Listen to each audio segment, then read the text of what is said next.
Normally, when a pack of overly excited anime girls corner you, it's a good thing. But when you're a legendary warrior trapped in a baby's body, you do the only logical thing. You launch yourself into the sky using a golden jetpack of pure diaper magic and crash land directly onto a high-tier noble's chest.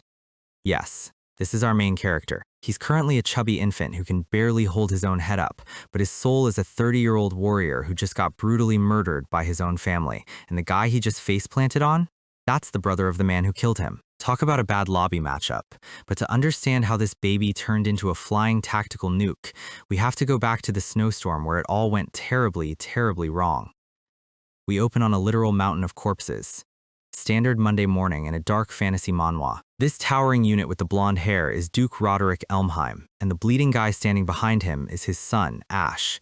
Ash just survived a suicidal military campaign, only to realize his dear old dad used him and his troops as literal meat shields. Roderick doesn't even deny it. He basically looks at him and says, "Yeah, I did it. What are you gonna do about it, you wingless trash?" See, in this world, the Elmheim family is the absolute peak of martial power, and they get that power from magical wing crests on their skin. More wings equals more magic.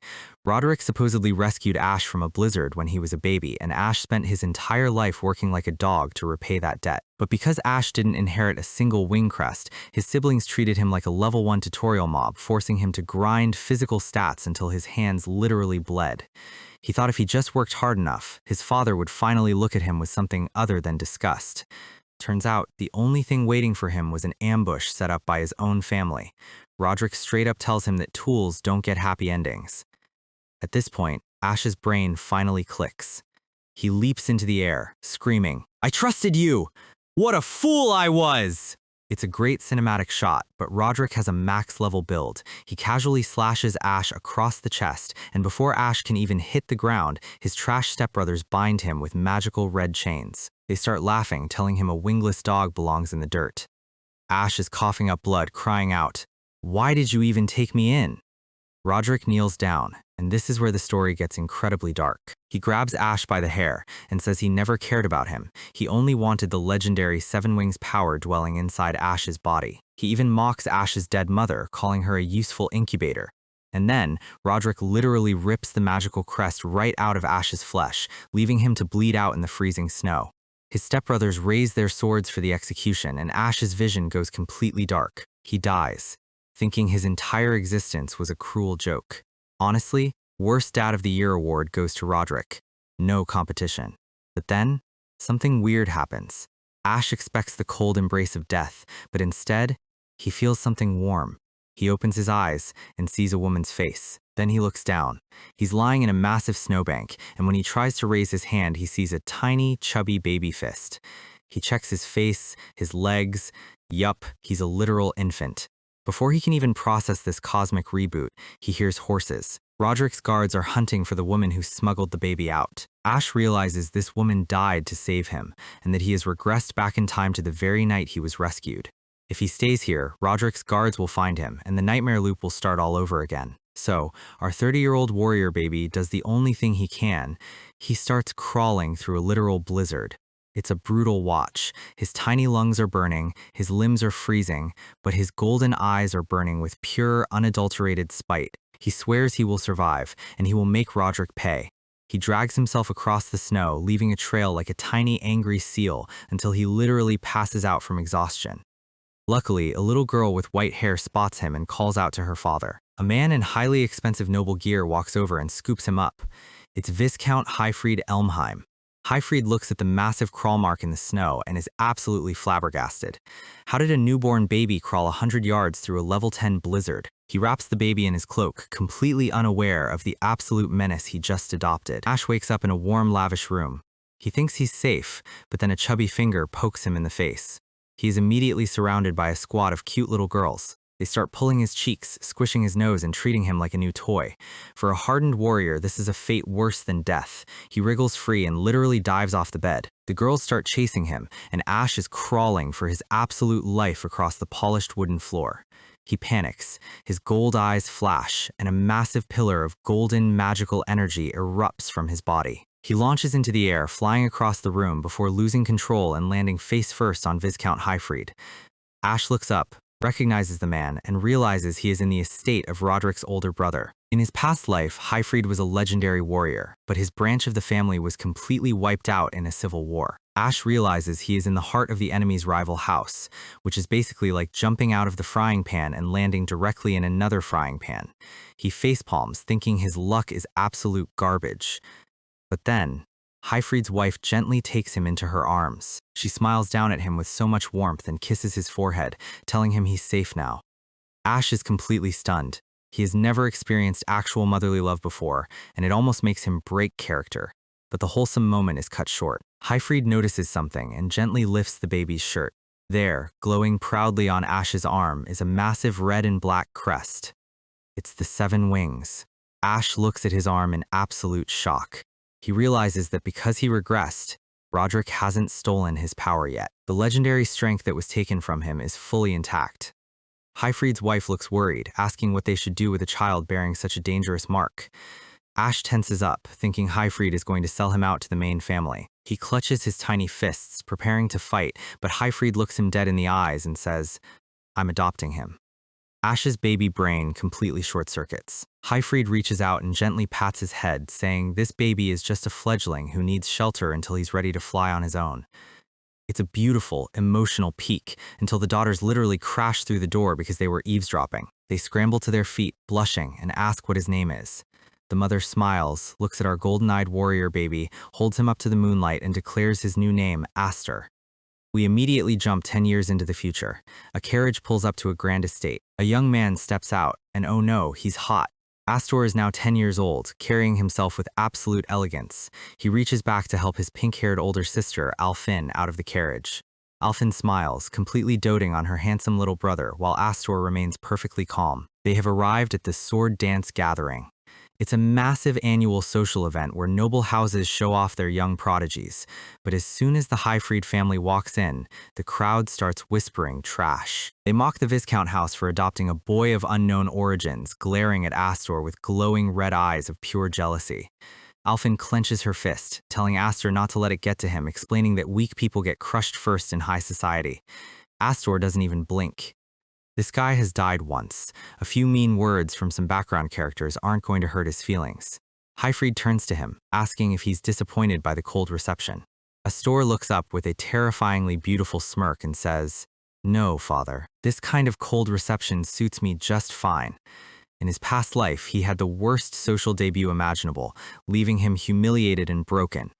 But now, he has his 7 wings back. He looks up at the balcony and spots his abusive stepbrothers from his past life, standing there looking like discount anime villains who spend too much money on hair gel. They have no idea that the wingless trash they murdered is back, he's overpowered, and he is about to turn this entire gathering into his personal bloodbath. Welcome back to the Ultimate Smurf Account Run. We open on a quick history lesson because the author wants to make sure you understand the rules of this server.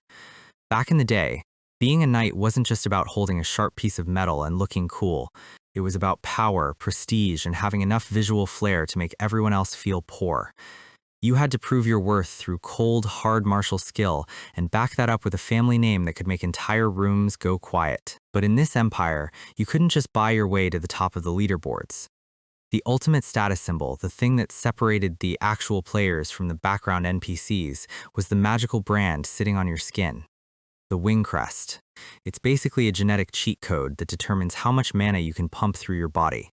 Cut back to the present, and Aster is looking down at the arena, thinking this place is just as toxic as he remembers. His other adoptive sisters, Fren and Freya, were smart enough to stay home and dodge this entire social train wreck. But our guy has to be here. He spots the shadows of his past life bullies lurking in the background, already whispering. The main house kids love to pick on the branch family, treating anyone with fewer wings on their crests like a punching bag. Alpha notices Aster staring into space and calls his name, looking slightly stressed. She asks if he is getting nervous since this is his official debut on the high society stage. Aster just gives her a calm smile and says not really, adding that if anything, this whole place just feels nostalgic. Alfin is immediately suspicious because 10-year-olds do not usually use the word nostalgic unless they are secretly a regressed 30-year-old warrior. Before she can question him, Viscount Hyfried steps up, explaining he has to go attend a political conference for a bit. He tells Aster to keep an eye on his sister. Alfin immediately pouts, arguing that she is literally a year older than Aster and should be the one babysitting him. Highfried just chuckles, pats Aster on the shoulder, and tells him to use this event to make some useful connections. But then the mood shifts, and Highfried leans in close, his voice dropping to a whisper. He warns Aster to make sure absolutely no one catches even a glimpse of his seven wings crest. Aster watches his dad walk away, feeling the heavy, hostile stares of the crowd drilling into his back. He sighs internally, thinking that with an atmosphere this toxic, making peaceful connections is basically impossible. His eyes go sharp, locking onto a very specific target across the room. Alphen asks him where he is going now. Aster doesn't even look back as he tells her he is going to go make some new friends. We cut to a corner of the hall where a group of wealthy kids are laughing, loud and obnoxious. Sitting right in the center of the couch is a guy with reddish-orange hair, acting like he owns the entire building. He notices Aster approaching and asks who the hell he is. Aster walks right up to him with a perfectly polite, completely fake smile, saying it is nice to meet him. He introduces himself as Aster Elmheim, claiming the title of his younger brother. He says he saw them from across the room and decided to come over to say a friendly hello. The blonde kid sitting next to him laughs, identifying Aster as the adopted kid the branch house picked up from the streets. Aster looks at them, and his mind immediately flashes back to his past life. Darius and Grion, the two heirs who tortured and executed him. Back then, they felt like terrifying, godlike figures who held his life in their hands. But now, looking at them with a master's eyes, they just look like a bunch of children playing pretend. Before he can do anything, Alphen runs up and grabs his shoulder, her voice filled with panic. She tells Aster they need to leave immediately, reminding him that they already said their hellos. Darius grins, spotting her and calling her out with a smug sneer. He asks if she is finally done hiding behind her father, ordering her to come over and entertain them since the main house demands it. Alphen stops, her hand clenching her sword hilt as she firmly refuses, stating there is no master-servant relationship between their families. Aster tries to pull her away, telling her to let it go, but Darius isn't done talking. Our guy's face goes completely blank, as Darius starts digging a very deep grave for himself. Darius laughs, loudly telling the crowd how Highfried failed to protect the king and had his own arm cut off by his younger brother as punishment. He mockingly says he is glad he doesn't have the blood of a one-armed loser running through his veins. Alphen snaps, spinning around and screaming at him to take those words back. In response, Darius casually spits a mouthful of red wine right at her face. He sneers, telling her that her father must be incredibly disappointed that he only keeps producing useless daughters who can't even inherit the title. He looks down at her, holding up his glass, and mockingly suggests that next time she should wear rags so she won't mind getting wet. Alphen stands there, shivering, clutching her stained dress as tears start to well up in her eyes. Aster is standing behind her, and the temperature in the room basically drops to absolute zero. He remembers being worried on the way here. He was worried that seeing these guys again wouldn't make him feel any anger at all because they are just children to him now. But as he walks past his crying sister, he realizes he was wrong. And he is actually very glad. He casually grabs a full bottle of wine from a nearby tray and calls out to Darius. Darius looks up, completely caught off guard as the bottle flies through the air. Aster draws his practice sword in a split second, slicing the bottom off the bottle before Darius can even blink. The entire contents of the bottle splash directly over Darius's head, soaking his expensive clothes and ruining his perfect hair. Aster sheathes his sword, looking down at the shivering, soaked air of the main family with absolute coldness. He casually licks a drop of the liquid off his finger, tasting it. He smiles, mockingly noting that it is just grape juice, and suggests it is the perfect drink for little baby nobles who aren't ready for real conflict yet. We open on a flashback to 3 years ago, with the Viscount training ground engulfed in an absolute explosion of golden light. Highfried is shouting at Aster to control his power. His adoptive sisters are huddled together on the ground, terrified, as the violent waves of mana threaten to blow them away. This is the raw, unrefined power of the Seven Wings Crest. It is an ancient, godlike energy that doesn't care about the limits of a human body. Highfried stands in front of the girls, bracing his sword against the magical storm, wondering if a mere child can ever hope to control something this massive. Aster stands at the center of the storm, his eyes glowing white, asking himself if he and this legendary power can ever truly coexist. Back in the present, a servant slams the doors to the high society conference room open, yelling that something terrible has happened. Highfried looks up, annoyed that their meeting is being interrupted as the other high nobles stare at the messenger. The servant gasps for air, announcing that the sons of the Elmheim main house and the branch family are currently fighting in the main lobby. The room goes completely still. Hyfried's eyes go wide, while Duke Roderick, sitting in the background, just narrows his eyes in cold interest. Hyfried doesn't waste a single second, turning around and sprinting out of the room. Alphen runs up to him in the hallway, looking incredibly anxious as her father asks her what happened. A loud, mocking voice laughs from behind, telling them to just look down at the arena over there. The entire hall is packed, with hundreds of nobles crowding around the balcony to watch the entertainment. Hyfried and Alphen look over the railing, spotting Aster standing in the center of the ring, facing down Darius. The boisterous noble behind them laughs, saying a duel between the descendants of the great Elmheim brothers is a rare spectacle. Other nobles whisper in the background, knowing that depending on how this fight ends, the political landscape of the empire could shift. The muscular noble grins, holding his chin, predicting that this sword dance gathering is about to get incredibly ugly. Down in the arena, Darius is losing his mind. He screams that some stray branch house mutt is trying to pick a fight with the supreme main family. He raises his sword high and a brilliant red light erupts from his hand. It's a four-wing crest, a high-tier noble brand that makes the crowd gasp in awe. Darius smiles like a classic cartoon villain, demanding that Aster show his own wing crest if he isn't too terrified. Aster just looks at him, completely deadpan, and says that showing off such a weak, basic pattern so proudly is honestly embarrassing. He adds that he could never bring himself to do something so cringe in public.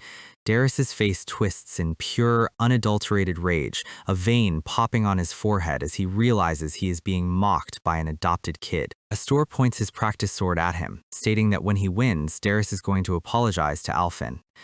Darius counters, saying if he wins, Aster will become his dog. Darius screams that he is going to work him to the bone, launching himself forward with dual blades in a wild, aggressive rush. Aster stands his ground, watching the attack approach with the calm, analytical gaze of a veteran who has fought in 100 wars. Darius swings with all his might, but Aster casually parries the strike, steel meeting steel with a sharp ring. Aster slides backward smoothly, keeping his posture perfect, while Darius's ally in the balcony smirks, thinking the match is already decided. But Aster's hand holding the hilt is perfectly steady, his golden eyes observing his opponent's sloppy form. Darius yells that this is the absolute power of someone who carries a real noble crest, his body engulfed in a violent red magical aura. He unleashes a massive wind-splitting slash, but Aster easily defiles the laws of physics, dodging the strike by a hair's breadth. Alphen clutches the balcony railing, screaming Aster's name in pure panic. The muscular noble watching from above chuckles, noting that young Master Darius's actual swordsmanship is incredibly immature and sloppy.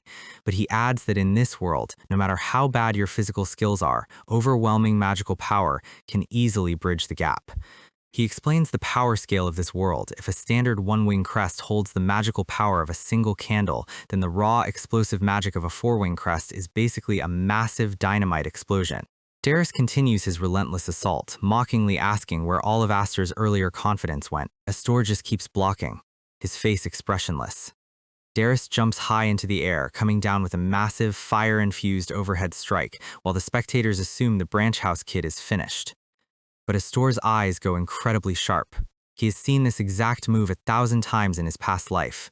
He raises his blade, catching the explosive strike with a single, perfectly timed block that stops Darius's momentum instantly. Darius's eyes go wide in pure shock, his jaw dropping as he realizes his massive magical attack was stopped by a kid with no visible aura. Aster looks up at him, his golden eyes glowing with a terrifying intensity as he quietly tells him he talks way too much.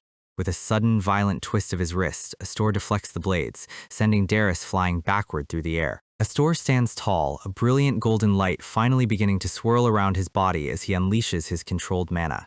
He thinks about how he spent the last 10 years with his adoptive family, quietly grinding, learning to master his magic, waiting for this exact moment of revenge. He leaps forward, his sword trailing a massive arc of golden light that splits the air. Darius raises his swords to block, but the sheer, crushing weight of Aster's physical strength and refined mana slams into him. The impact forces Darius to his knees, his legs buckling as the stone floor beneath him cracks from the pressure. Grion, watching from the balcony, gasps in absolute horror, unable to comprehend how his powerful brother is being completely dominated. Darius grinds his teeth, sweating profusely, screaming that he is a proud four-wing noble and cannot be defeated by a nobody. But Aster's golden light easily overpowers his red flame, shattering his defense with a blinding flash of energy. The crowd of nobles goes completely chaotic, whispering in disbelief that the heir of the main house is being completely handled. Aster steps closer, his gaze so intense and murderous that Darius suddenly begins to freeze up. Highfried stands on the balcony, his expression turning serious as he realizes Aster is dangerously close to letting his raw rage slip. Darius looks up, and for a split second, a wave of primal, instinctual terror washes over him. He sees a vision of a battle-hardened, terrifying warrior standing over him, the exact image of the brother they murdered in the snow. The memory of his past life cruelty flashes in his mind, and Darius's arrogant smirk completely vanishes, replaced by absolute dread. Aster's hidden Seven Wings energy threatens to spill out, his eyes glowing with a dark, terrifying golden flame. Darius screams in panic, entirely overwhelmed by the suffocating pressure of Aster's aura. Alphen screams for Aster to stop, realizing that if he continues, he might actually end Darius's life right here in front of everyone. Hearing his sister's voice, Aster snaps back to reality, redirecting his final strike with flawless control. The massive golden explosion splits the arena floor, sending a shockwave through the entire hall as the dust begins to settle. Darius's practice swords are shattered into pieces, and he falls backward onto his wet pants, shivering and hyperventilating in pure humiliation. Aster sheathes his sword, looking down at his pathetic cousin with absolute cold indifference. He tells Darius that next time he should wear some rags so he won't mind getting wet, perfectly throwing his own insult back in his face. He looks up at the balcony, seeing Alphen smiling down at him, her eyes bright with relief and pride. Aster smiles back, thinking that he is no longer the weak, helpless, wingless boy of his past life, and just knowing that is enough to clear his mind. But before he can even take a step, his body suddenly goes completely rigid, his eyes widening in pure instinctual alarm.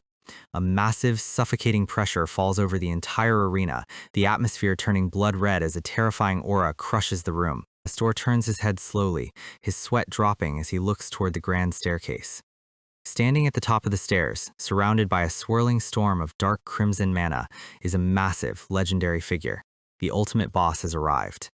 Duke Roderick. Aster stares up at his murderous biological father, his golden eyes narrowing as the real battle begins. So, the duel is over. The third son of the main family is crying on the floor, and the crowd is in absolute shambles. But our guy doesn't even have time to celebrate his win. Because the final boss of his past life just entered the chat. Duke Roderick steps down the stairs, and the temperature in the room drops straight to absolute zero.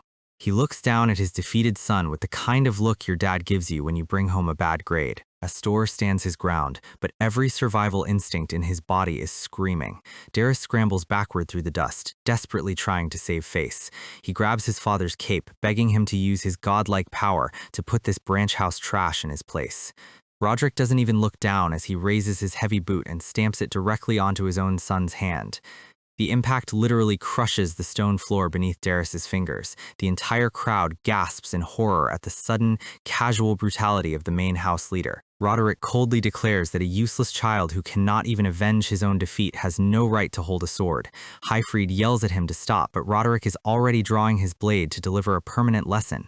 The air splits as the massive weapon is raised. But before the blade can fall on Darius, a tiny shadow steps directly into the path of the Duke. Aster stands right in front of the massive sword, his golden eyes completely unfazed by the killer aura. He quietly points out that his cousin still hasn't delivered the apology he owes to Alphen. He asks his uncle if they could please postpone the family execution until after the manners are sorted out. Roderick sneers, mockingly asking if an adopted street orphan actually thinks he belongs to the legendary Elmheim family. Aster fires back that even without blood ties, his father Highfried taught him everything about a knight's pride. Roderick looks past him, his cold gaze shifting up toward the balcony where Highfried is standing. He explains that Aster's little stunt has severely damaged the pride of the 12,000 elite knights under their banner. The nearby nobles start sweating, realizing this is no longer a simple children's squabble.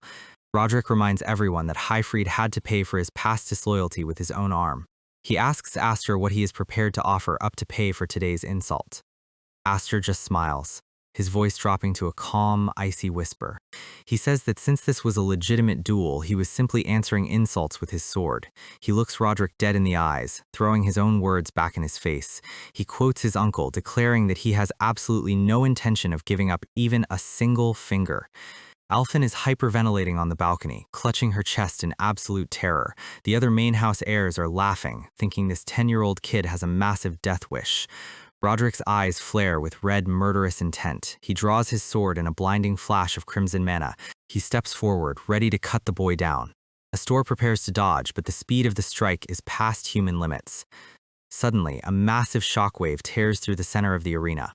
Alphen covers her face, crying out as dust and stone debris explode into the air. Hyfried's voice roars through the hall, his anger shaking the very foundations of the building. He drops down from the high balcony like a literal meteor, his cape flying behind him. Steel meets steel, and the violent shockwave travels all the way up the walls. Hyfried completely blocks the fatal blow, sliding into a defensive stance in front of his son. He desperately turns to check if Aster is still in one piece. Behind them, a massive solid stone pillar is cleanly sliced in half from just the residual wind of the clash. Hyfried looks back at Roderick, his face pale as he realizes how close he came to losing his son. But Aster is still standing, his practice sword held in a perfect stance despite the blood running down his forehead. He stares at Roderick with a dark, silent rage that could melt iron. Roderick just sheathes his sword with a disappointed click, looking completely bored. He turns his back on them, walking away as Darius scrambles to follow him like a beaten dog. The heavy pressure finally leaves the room, and Aster's knees immediately give out as the exhaustion hits him. Hyfried catches him before he hits the cold stone floor, his hands shaking. Aster looks up at his father, whispering that he successfully protected their promise and their family's pride. Hyfried hugs him tight, his eyes soft as he tells him he did absolutely magnificent. Up on the balcony, the watching lords are trying to process the absolute insanity they just witnessed. One of them comments that Roderick's sudden attack was incredibly childish and petty for a man of his status, but another notes it was a necessary compromise to save the main house from complete social ruin. He points out that this kid just stood up to the most feared warrior in the empire, made bold declarations, and walked away alive. As far as social debuts go, our guy didn't just win, he basically broke the entire high society metagame. The nobles look down at the cracked arena, whispering that the looming age of upheaval is coming much faster than they think. And in the center of the dust, Alphen and Hyfried hold on to Aster as the young star of the branch house finally closes his eyes. We open on a clear blue sky, the sounds of heavy training wooden swords echoing through the branch family courtyard. A knight gets sent flying across the dirt, his weapon spinning out of his hands. The defeated knight groans on the ground, calling Aster's skills absolutely magnificent. The watching guards whisper in awe, amazed that a 10-year-old kid is training this hard after already winning the biggest high society tournament of the year. They laugh, saying that since the main house has treated them like garbage for decades, watching Aster beat Darius was like a breath of fresh air. Aster stands in the center of the field, his wooden sword resting on his shoulder as he analyzes his current build. He knows his flashy victory at the gathering successfully shut up the haters who called the branch family a disgrace. But his real targets aren't the low-level bullies of the main house. He thinks back to Roderick's terrifying crimson aura and realizes that in his current 10-year-old body, he still stands zero chance against the Duke. He knows that having a legendary wing crest is just a visual indicator of raw potential, but potential is completely useless if you can't control it. He still can't draw out even a fraction of his hidden Seven Wings power without risking another massive, destructive explosion. He swings his wooden sword with a sharp snap, wishing he had a safe way to test his maximum output without destroying the entire province. His golden eyes glow with a quiet, lethal frustration. He looks around at the dozen groaning knights lying in the dirt and asks if anyone else is brave enough to step up. Alphen's voice calls out, teasing him for having absolutely no concept of the word restraint. Aster turns, dropping his sword as she explains that their father is calling for him in his private study. Aster blinks, his eyes dropping to her outfit. He points out that she is actually wearing heavy training gear, which is weird because she usually refuses to wear it since it isn't cute. Alphen crosses her arms, sighing that watching him fight made her realize she can't afford to stay weak either. She points her wooden training sword directly at his face, declaring that once he is done with father, he is going to keep her company in the arena. Aster just laughs, a genuine warm smile breaking across his face for the first time all day. He jokingly raises his hands, asking his older sister to please go easy on him.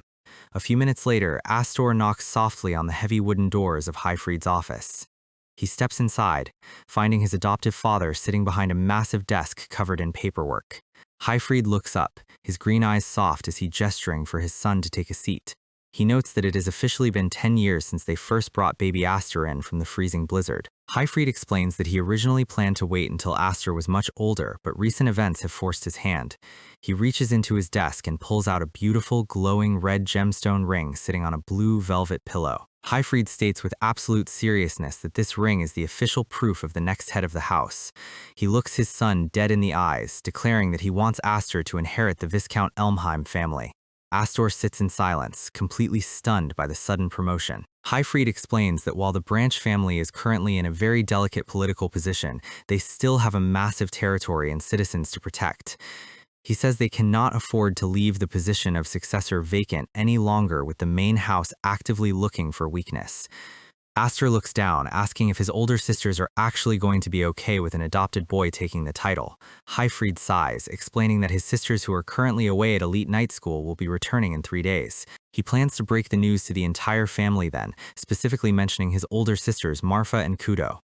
Aster sweat drops, his inner monologue immediately crying because he knows Sister Kudo is going to be absolutely furious. He remembers that Kudo basically dislikes him purely because he happened to be born male and blessed with supreme magical talent. He stands up, politely but firmly declining the offer. He argues that he is still an immature child who can't even control his own volatile magic, reminding his father of the accident 3 years ago. He says someone with his unstable track record has zero confidence in convincing an angry older sister. Hyfried just smiles, a knowing, amused expression on his face as he looks at the boy's unusually mature reasoning. He chuckles, admitting that he has often wondered if Aster is secretly an ancient warrior in disguise. He reaches down and pulls out a massive, ornate wooden chest, placing it heavily onto the table. He says that since the political ring clearly isn't Aster's style, he brought something he knew his son would actually want. Hyfried opens the lid, revealing Graham, the legendary magic-devouring sword, an ancient weapon specifically designed to absorb and stabilize the volatile power of the Seven Wings. We open on a secluded clearing deep in the forest, the sun filtering through the dense green canopy. Aster is walking behind his father, wondering why they had to hike all the way out here just to test drive a new weapon. Hyfried sweating as he recalls a flashback of Aster accidentally turning their training hall into a demolition zone. He notes it is a necessary precaution. He stops, presenting the heavy wooden box, and explains that the magic sword Grom is a legendary hilt passed down through generations. He opens the lid and lifts the weapon out, the metallic clasp opening with a sharp click. Aster looks at the hilt, his golden eyes widening in pure confusion as he notices something critical is missing. Hyfried explains that the sword has no physical metal blade, channeling his own magic into the grip to demonstrate. Suddenly, a massive, swirling crimson blade of pure energy materializes from the crossguard, hums, with volatile power. He swings it once, and the sheer air pressure from the magic carves a massive path through the distant trees. He turns back to Aster, his face serious as he warns that a user with weak mana control will get drained dry by this cursed hilt. He extends the grip, asking Aster if he is brave enough to give it a try. Our guy takes the hilt, his small hand locking around the leather-wrapped grip. He closes his eyes, preparing to channel his golden mana into the ancient artifact. But the second his power touches the metal, Graham starts pulling his magic out like an industrial vacuum, completely out of control. A massive, blinding pillar of golden white light shoots straight up into the sky, piercing the clouds. Back at the estate, the guards look up at the sky, absolutely terrified as they try to calculate what just happened. Alphen stands on the balcony, watching the massive energy beam fade into the atmosphere. She sighs, sweat dropping as she realizes that only one person in this province can cause that kind of structural damage. Down in the forest, Aster is sitting on his butt, panting heavily as he holds the smoking hilt. He admits the sword has some serious kick. Hyfried is staring up at the giant swirling cloud vortex created by the blast, looking completely speechless. He notes that not a single person in the entire history of the Elmheim family has ever possessed a Seven Wings crest. He explains that if Aster can actually master this power, he will eventually surpass both himself and Duke Roderick. Aster stares at his hand, the thought of surpassing his past life executioner sending a chill down his spine. But Hyfried's face goes dark as he warns that holding this level of power always breeds conflict. He explains that if the main house or the royal court discovers the existence of his Seven Wings crest, things will get incredibly ugly. Some will try to use him as a political tool, while others will scheme to eliminate him as a threat to the balance of power. He extends his hand to his son, telling him he must grow stronger immediately to protect his own freedom. He looks down at Aster with a soft, protective gaze, acting like a true father who cares about his child's future. Aster grasps his hand, pulling himself up, his golden eyes burning with a silent, iron-clad determination. He vows to master the 7 wings, promising himself he won't live a miserable, powerless life this time around. We cut to 3 days later at the front gates of the Grand Viscount estate, the family gathering to welcome some guests. The carriage doors open, and 2 girls step out. It's Marfa and Kudryavka, finally back from the elite night academy. Kudryavka, also known as Kudo, jumps out with a loud grin, throwing her arms wide to demand a massive welcome home hug. But the younger sisters immediately dodge her, running past to hug the gentle, silver-haired Marfa instead. They complain that Kudo always hugs too hard and completely ruins their hair. Kudo pouts, crossing her arms and claiming she has perfectly mastered knightly etiquette at school and would never be so clumsy. She spots Alphen standing nearby and immediately lunges forward, pulling her into a massive, suffocating bear hug anyway. Alphen struggles to breathe, complaining as Kudo rubs her head like a giant, overactive golden retriever. Marfa looks around the grand entrance hall, her green eyes scanning the crowd before asking where Aster is hiding. The parents look away, a nervous sweat dropping down Highfried's neck as he realizes the dangerous sibling reunion is about to begin. Kudo's green eyes narrow, her smile turning incredibly sharp and competitive as she hears the boy's name. Cut back to the forest clearing, and another massive red magical explosion tears through the grass. Aster is leaning on his knees, panting heavily as he tries to force Graham's energy to form a stable blade. He mutters that creating the blade is easy, but keeping it stable is eating through his stamina like crazy. A voice calls out from the trees, mockingly teasing him for going all out in the dirt when he should be at the gates. Aster blinks, turning to see Kudo walking into the clearing with her hand resting on her broadsword. She smirks, accusing him of being incredibly cold for not even showing up to greet his amazing older sister. She notes that the entire Night Academy was buzzing with rumors about how an adopted kid beat down Duke Roderick's 3rd son. Aster sweat drops, trying to play it cool by praising her for winning the Academy's prestigious honor medal this year. The bright gold medal glints on her red jacket as she proudly stands with her hands on her hips. She notes that if she couldn't at least manage that much, she wouldn't be worthy of inheriting her father's title. But her expression immediately turns incredibly cold as she asks why he turned down the successor talk. Aster explains that he just doesn't think he is qualified for the position yet, but Kudo isn't buying his humble act. She unsheathes her heavy blade, muttering that both he and their father are being incredibly cruel by treating her dreams like a joke. Aster's survival instincts spike, his golden eyes widening as he senses a sudden surge of cold, dense mana. Without a single warning, Kudo swings her sword, a massive blue crescent of magic cutting a giant tree in half behind him. Aster barely dodges, leaping backward through the falling leaves, demanding to know why she is suddenly attacking him. Kudo just grins, resting her heavy broadsword on her shoulder, declaring she is going to test her little brother's actual limits. Aster protests, arguing that his magic sword is still highly incomplete and unstable. Kudo's face goes completely serious as she asks if he thinks a real enemy on a bloody battlefield will wait for his sword to be ready. She charges forward like a freight train, warning him that if he dares to hold back, she will literally crush him into the dirt. She leaps high into the air, coming down with a massive blue-lit overhead strike that splits the ground. Aster grinds his teeth, realizing he has absolutely no choice but to activate Graham's unstable energy to block the attack. The massive red and blue magical blades clash, sending a shockwave of wind through the forest as Kudo's wild, manic smile fills his vision. The impact shakes the clearing, the sheer force of the sibling rivalry threatening to blow the surrounding forest away. The clash explodes, a massive double pillar of blue and red magic shooting up through the forest canopy. Kudo is laughing, sliding back through the dirt before launching herself forward with a flurry of lightning-fast slashes. She mocks his unstable weapon, asking what kind of pathetic imitation of a sword he is holding as she parries his block.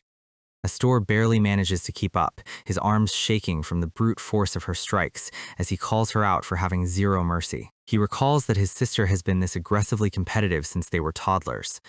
Because he is the only male child and carries a higher-tier crest, the rules of their society automatically favored him for inheritance. She viewed this system as completely unfair, constantly challenging him to spars and running him ragged around the estate. She steps forward, her green eyes glowing with absolute determination as she prepares her next strike. She swings with a massive, wind-splitting roar, screaming that someone who runs away from their responsibility isn't fit to lead. Back at the estate, Marfa is looking out the window, watching the distant forest explosions with a worried sigh. She asks Highfried if they should really be letting those two fight, noting that someone might actually die out there. Highfried sits calmly at his desk, chuckling that they are just healthy rivals who need to blow off some academic steam. Marfa looks back at the window, sweating as another massive boom rattles the glass panes of the office. She walks over to his desk, asking what the real reason is for summoning them back from the Night Academy. Highfried's smile fades, his hand reaching into his drawer and pulling out a heavy, formally sealed envelope. Marfa looks at the seal, her expression immediately turning pale as she reads the crests stamped on the wax. It is a formal summons from the main Elmheim house, the corrupt elders demanding to inspect Aster after his performance at the gathering.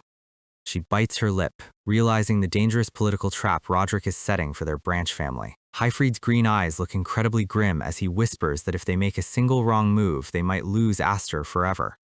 Cut back to the forest, and the rapid-fire clashing of swords is tearing the clearing to pieces.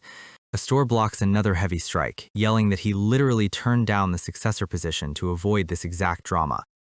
Kudo's face twists in anger, screaming that his half-hearted, casual attitude toward his God-gifted talent is exactly what she hates about him. She comes down with a brutal overhead smash, the sheer weight of her magic pressing Aster's blade down to the dirt. Aster's arms are screaming from the pressure, thinking she feels less like a sister and more like a high-level raid boss swinging a sledgehammer. He twists his wrist, letting her blade slide off his crossguard as he attempts to create some distance. He slides back smoothly, trying to rely on his decades of master-level physical swordsmanship to dodge her aggressive reach. Kudo pursues him relentlessly, laughing that he is just running away to his specialty because he is too afraid to contest her strength directly. She unleashes a massive, lightning-infused blue blast that completely vaporizes the dirt where he was standing. Aster is sent flying, blocking the residual shockwave with his arms as he coughs up a bit of dust. Kudo points her sword down, declaring that someone who only swings a physical sword is merely a third-rate knight. She stands tall, her boots clicking on the cracked stone floor of the destroyed clearing. She says that handling basic magic makes you second-rate, but mastering both sword and magic is what makes a true elite. She looks at him, her expression turning into one of deep, genuine disappointment. She explains the power system. A single wing difference on a crest represents a massive threefold gap in raw mana capacity. She points out that as a 5-wing, she is technically 2 entire levels inferior to his legendary 7-wings crest. Yet despite his massive genetic advantage, he is currently losing because he is refusing to use his real power.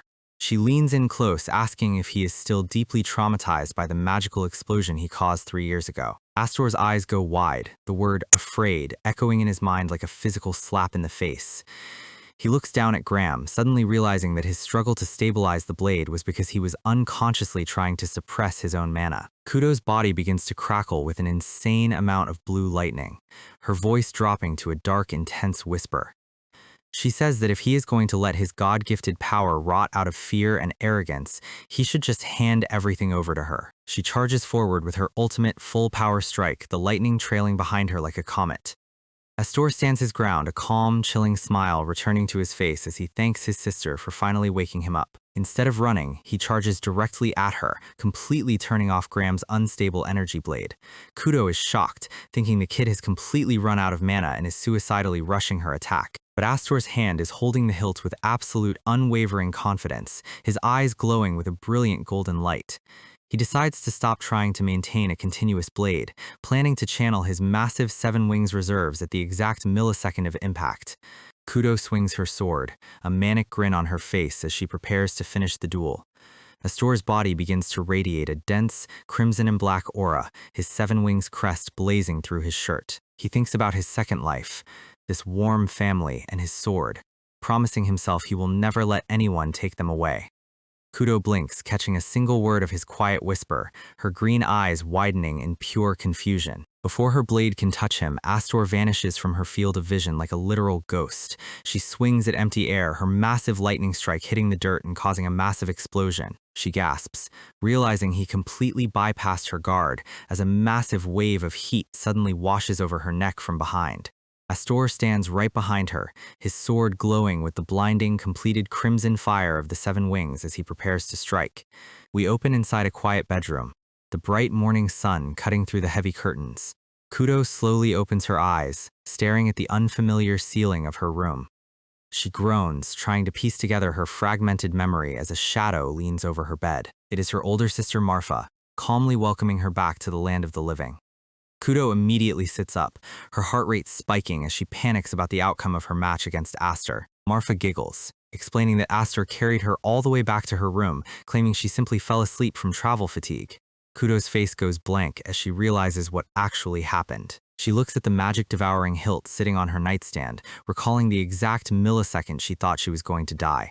She remembers the terrifying heat of Aster's golden mana and realizes he intentionally dispelled his blade right before impact. He didn't just win the duel, he spared her life while making it look like a harmless accident to protect her pride.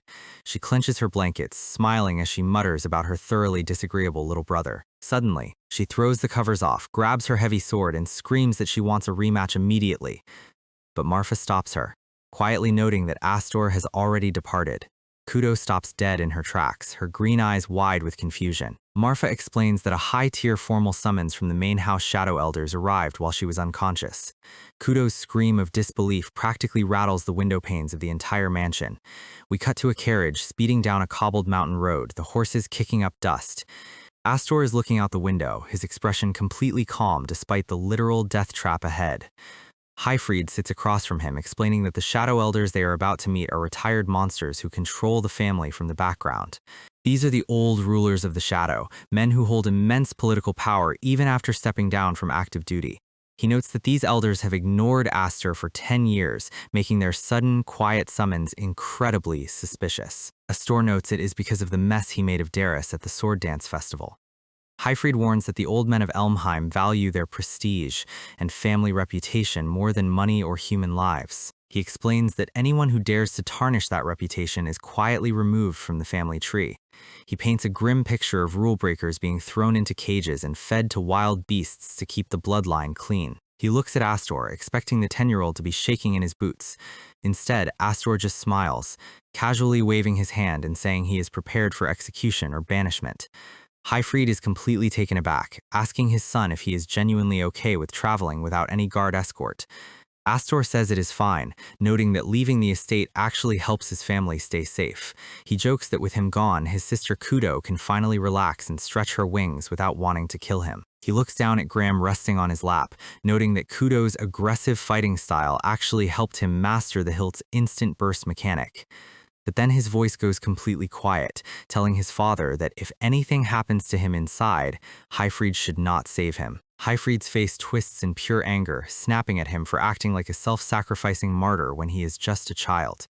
Suddenly, a massive impact shakes the top of the moving carriage. The carriage window slides down, and a very familiar red-haired head pops into the cabin upside down. Kudo swings herself through the moving door, completely out of breath, complaining about them running away without saying goodbye. She steps into the cabin, pointing out that not even she or Marfa have ever received a summons from the Grand Shadow Elders. Hyfried sighs, telling her he ordered her to look after the territory while he was away.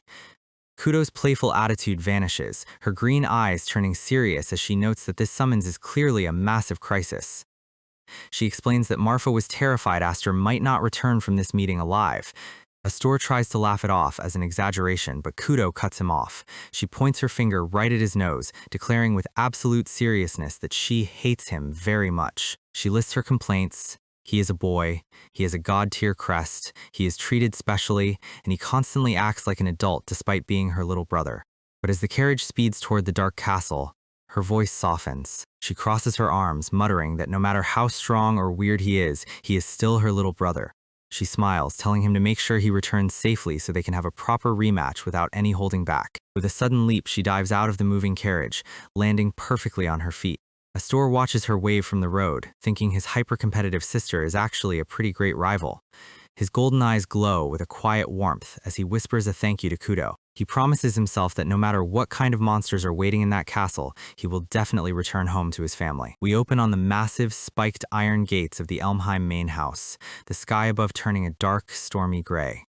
Hyfried and Aster walk through the courtyard, flanked by rows of heavily armored guards standing with long spears. Hyfried tells the lead guard they don't need a guide since he knows his own childhood home.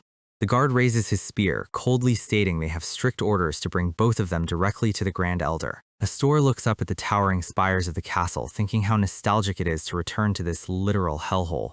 Hyfried leans in, whispering a final warning to his son as they walk past training knights. He orders Aster to keep his head cool and stay completely silent, no matter what insults the elders throw at them today. Aster nods, his gaze scanning the courtyard as they approach the grand double doors. He notices Darius is nowhere to be seen, likely hiding in shame after getting his hand crushed. He looks at his father, putting on a perfectly fake, innocent child's smile. He promises to be as silent as a clam, remembering Kudo's warning to return home safely. The massive doors of the audience hall are thrown open, and their arrival is announced to the silent room. They walk down the long crimson carpet toward a towering throne sitting in the shadows. Highfried immediately drops to one knee, bowing deeply as he greets the shadow rulers of Elmheim. Aster looks up, his golden eyes locking onto the ancient monster sitting on the throne, Zenith A. Elmheim, the sixth head of the house. He notices several high-ranking generals and familiar noble faces from the festival sitting on the side benches, watching like vultures. He notes that Duke Roderick is conspicuously missing from the room. Zenith sneers from his throne, stating that Roderick is far too busy with royal duties to deal with vulgar matters. He explains that Roderick is the sword of the royalty, leading the elite knights in active service. Because of that, the retired Shadow Elders have stepped in to handle the administrative cleanup of the Branch family's mess. Aster notes that for a retired old man, Zenith still throws a massive amount of weight around. Zenith laughs, mockingly referring to Aster as a stray pet dog who made a complete mess at the festival. He declares that adopting a child of unknown origin was a massive mistake, and since Aster bared his fangs at the main house, they have no choice but to banish him from the Empire, adding that Highfried will also face severe punishment. Aster immediately snaps, stepping forward and shouting that his father had absolutely nothing to do with the fight. Highfried closes his eyes, his shoulders trembling as his son breaks the silence rule in the first 5 minutes. Zenith's face goes dark, noting the boy lacks basic discipline for interrupting the adults. He stands up, gesturing to the shadow of the 12,000 knights serving under their banner. He explains that the Elmheim name is not a monolith, with dozens of factions constantly aiming for the top seat. He demands peace of mind, stating they need physical proof that Aster won't bring future harm to their reputation. He raises a glowing blue magic spear, the tip pointing directly at Highfried's chest. He reminds Highfried of the day Roderick cut off his arm as punishment for disloyalty. He commands Highfried to take the spear and cut off Aster's head right here to close the matter. Highfried stands up, his voice completely calm as he flatly refuses the command. He declares that if he must cut down his own child, he would gladly take his own life instead. Zenith's expression turns into one of pure sociopathic disgust. He slams his wooden cane onto the carpet with a sharp, heavy thud. He coldly declares that if they wish to die, they should all die, ordering the execution of Highfried, his wife, and his daughters. The elite guards instantly draw their swords, surrounding Highfried and Aster with cold steel. But inside the circle of blades, Aster's head drops, a quiet, chilling laugh escaping his lips. He asks the Grand Elder why a bunch of retired soldiers are huddling together and trembling in fear of a kid. He reaches for his collar, his hand tightening around the fabric as his golden eyes flare with power. He apologizes to his father, admitting he is simply too bad at staying silent when people threaten his family. With a sudden rip, he tears off his shirt, exposing his bare back to the entire room. A massive explosion of crimson and black mana floods the chamber as the legendary god-tier Seven Wings crest blazes on his skin. He looks back at the terrified elders, warning them that if they dare to lay a single finger on his family, these Seven Wings will become Elmheim's greatest nightmare. So, Aster has just ripped his shirt open, and the entire room of dusty old elders is currently having a collective brain aneurysm. They are looking at a 10-year-old child like he just explained the entire timeline of a complex sci-fi franchise to them in ancient Greek. Zenith is staring so hard his remaining good eye is probably about to pop right out of his skull. The guards still have their steel pointed directly at Aster's bare chest, but their hands are shaking. Zenith asks if the kid even understands the weight of what he is showing them. Aster literally smiles. He basically says, "Yeah, the more wings you have, the harder you old guys sweat." And right on cue, Count Maze starts clapping like he is at a theater. Maze is laughing his head off while the other nobles look like they are about to throw up from sheer anxiety. He politely tells them to ignore him and carry on. Zenith decides it is time to drop some massive lore on us. He explains that the wing crest is not just a tattoo, it is an ancient magical organ given to humans by spirits. By passing this power down through generations, humans essentially upgraded their magical engines like they were min-maxing an RPG build. But in all of human history, not a single person has ever managed to reach 7 wings. The only ones who ever had it were the ancient winged spirit clan. So Aster asks him straight up if he thinks he is part of that spirit clan. Zenith looks at him and says, maybe. Highfried is standing there with a sword at his neck, looking at his adoptive son like, where did you even find this level of confidence? Aster does not care about his birth secrets. He takes a step forward, completely ignoring the sharp steel pressed against his neck. He says his birth does not matter. What matters is whether this room actually has the balls to make an enemy out of him. He explains the basic rules of supply and demand. If they kick him out of Elmheim, every single rival noble family will throw a massive party to welcome a Seven Wings user. If that happens, the very rebellion these elders are terrified of will walk right to their front door. He is a walking tactical weapon. The nobles are starting to sweat. They are realizing this 10-year-old just completely checkmated their entire political structure in about 3 sentences. Aster's inner thoughts are even colder. He already knows a massive civil war is coming because he literally saw it play out in his past life. To keep the Viscount house safe, he needs to map out the players. He is using himself as bait to see who is an enemy and who is an ally. Zenith laughs his classic villain laugh. He says there is no actual proof those 7 wings are even real. Aster leans in with the most menacing smile possible and says, if you think it is fake, then kill me right now. Otherwise, the moment I walk out of here, it is war. He's testing their resolve to see if they will take the bait. The tension is about to snap when Count Maze stands up. He says the conversation is going in circles. He suggests a much simpler solution. Why not just give the kid a trial and see what he can actually do? The fat noble next to him is shocked. He probably thought they were going to have a nice, peaceful execution today. Maze looks at Zenith with this incredibly suspicious smile. He says, everyone wants to see if the 7 wings are the real deal anyway. He turns to the crowd and says, this is the Grand Elmheim estate. Surely we have a dungeon test lying around. Aster looks at Maze and realizes what is happening. There is no doubt. Count Maze is playing along to save his life. This man is an ally. Zenith accepts the terms. He walks down the stairs and tells Aster to follow him. He says teaching a lesson to a disrespectful grandson is a grandfather's duty. That is a very toxic family dynamic. They head down into the dark, damp depths of the castle. It is an underground bunker connected directly to the city waterways, the perfect place to hide things you do not want the inspectors to see. Zenith says it was built as an emergency shelter, but they keep a single magic beast down here. The trial is simple. Kill it. Highfried walks up behind Aster, looking incredibly stressed. He whispers that Darius was sent down here and did nothing but cry. He asks why Aster did not just keep his power hidden like they planned.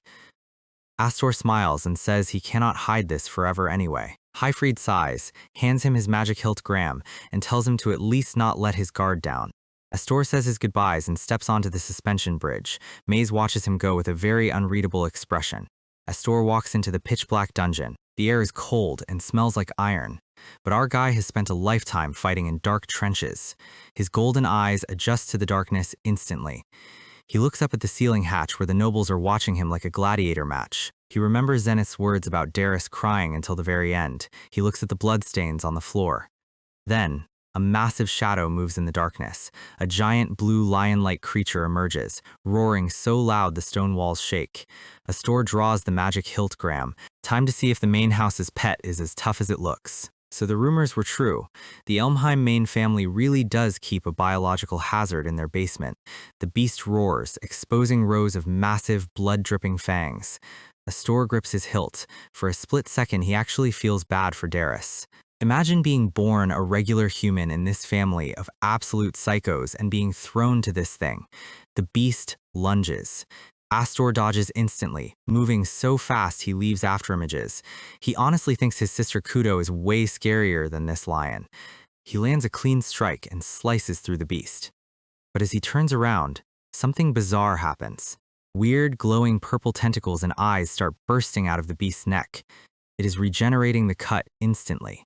Highfried watches from the observation grate and recognizes the purple rot. He screams, "Why is there an undead under the mansion?"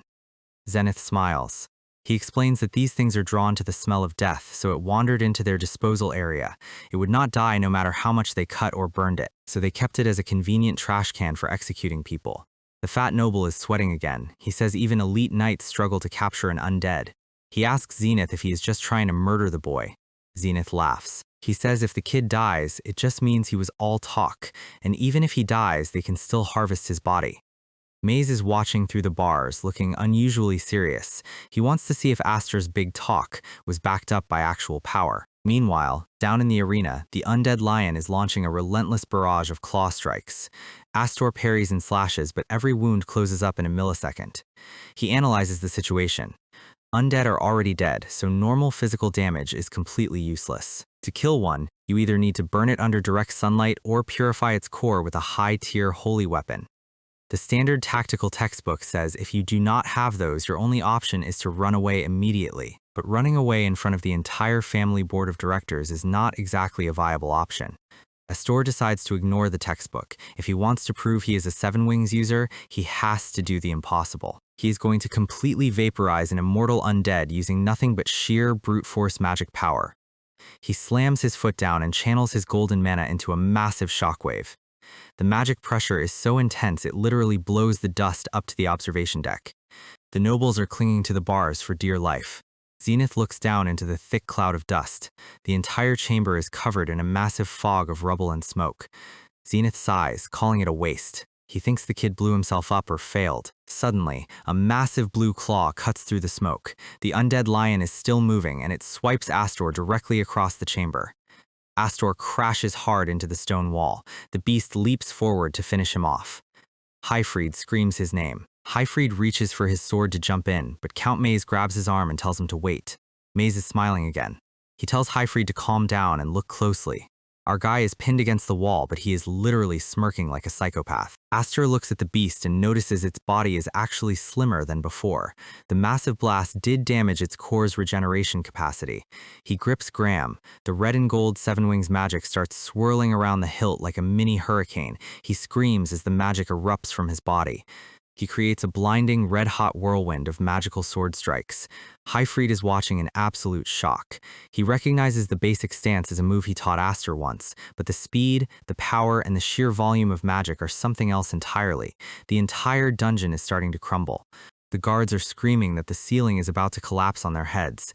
Zenith's single red eye is wide open in absolute disbelief. Standing in the middle of a massive red storm of pure destruction is a 10-year-old kid, proving exactly why the Seven Wings are the ultimate cheat code. The dust finally starts to settle in the collapsed chamber.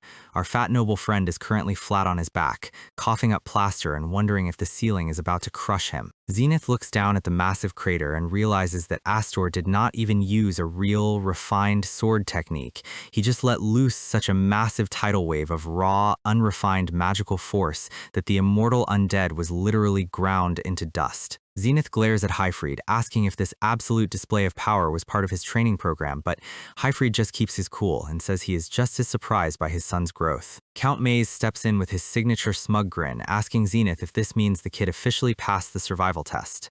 Zenith takes a long look at the destruction, sighs, and admits that nobody in the room can really argue with those results. He tells the boy to get up here, but Aster is just standing in the middle of the crater, smiling, and politely asks if they can lower a rope, because the chain he came down on got vaporized in his own magical storm. Shortly after, we shift to a quiet, sunlit study where Zenith is sitting in his massive armchair, staring at Aster through his one good eye. He asks if Aster is absolutely sure about refusing to join the main house, and Aster explains very practically that he has zero interest in their toxic succession disputes. He says if a kid with the legendary Seven Wings is constantly walking around the main estate, his cousins are not going to be able to sleep at night, so he is staying with the Viscounts. Zenith smiles, calling him humble, but notes that the pure ambition in Aster's golden eyes is completely impossible to hide.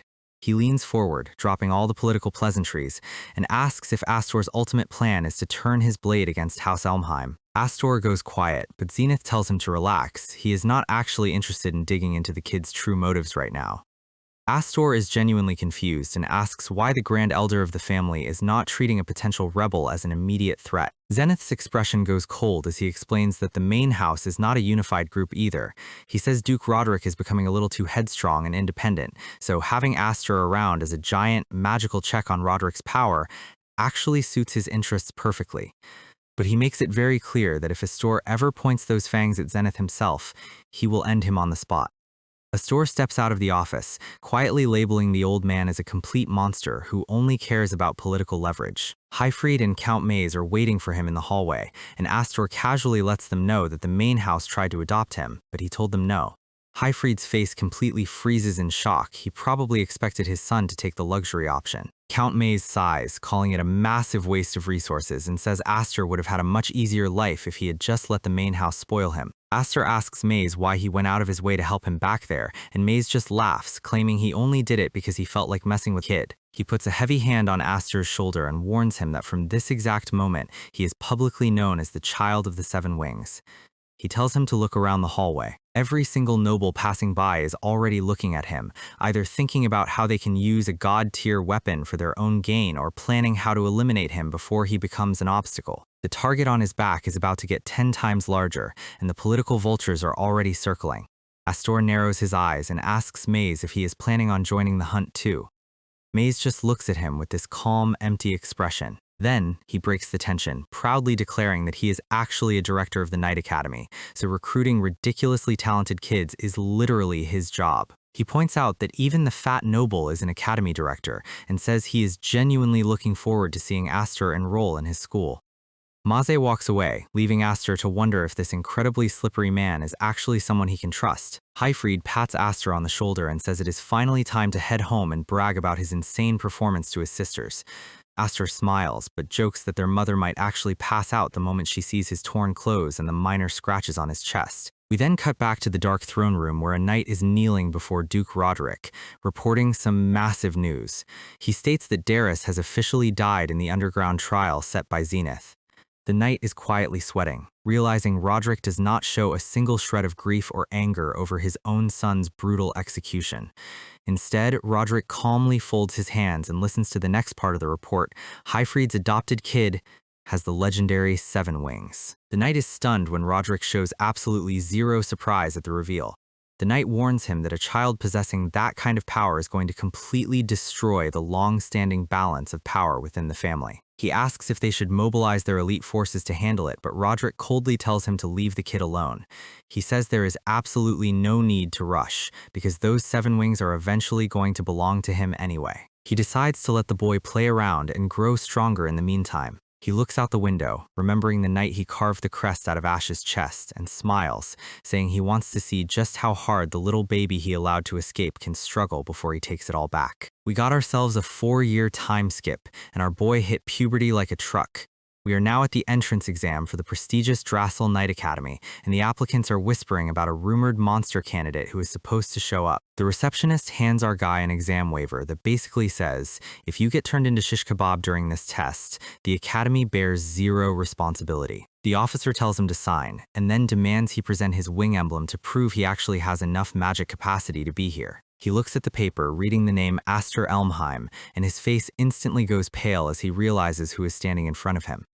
Aster, who is now looking like a Gymshark-sponsored menace in a tight black shirt, looks back at the officer. He gives him a highly cocky smile and asks if his wing emblem is in a slightly inconvenient spot to show, so maybe he can just use his face as a pass instead.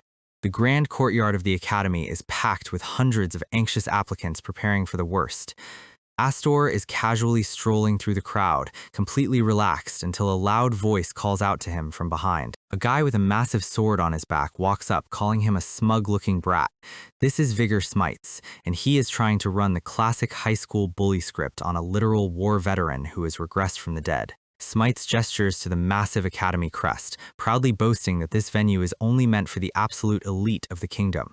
Aster just blankly stares at him, says that there is no problem then, and walks right past him like he is a piece of background furniture. Smites is completely triggered and starts screaming about how everyone here has spent years doing grueling manual labor just to get a shot at this exam. He points at Graham on Aster's hip, mocking him for carrying a tiny, child-sized sword to a real knight selection. He tells the kid to stop sightseeing and go back to his family before he gets hurt. A couple of veterans in the crowd roll their eyes, whispering that Smites is doing his annual routine of bullying the youngest-looking rookie to make himself feel big. But then one of them looks closer at Aster and realizes he is the legendary branch house kid from the rumors. Aster's ears twitch as he hears them whisper the name 7 Wings, and right on cue, another shadow falls over him. A voice calls out, welcoming his dear cousin to the exam arena. Aster's golden eyes turn freezing cold. Grion Elmheim, the second son of the main house, steps forward with a highly punchable smirk on his face. He mockingly says that since nobody actually knows who Aster's real parents are, he is just going to take the liberty of calling him cousin anyway. Aster brings up Darius, and Grion does not even blink. He casually waves his hand, stating that a weak disgrace like Darius deserved to die, and admits he actually feels refreshed now that his annoying older brother is out of the picture. He tells Aster that he does not care if the rumors about the Seven Wings are true or not.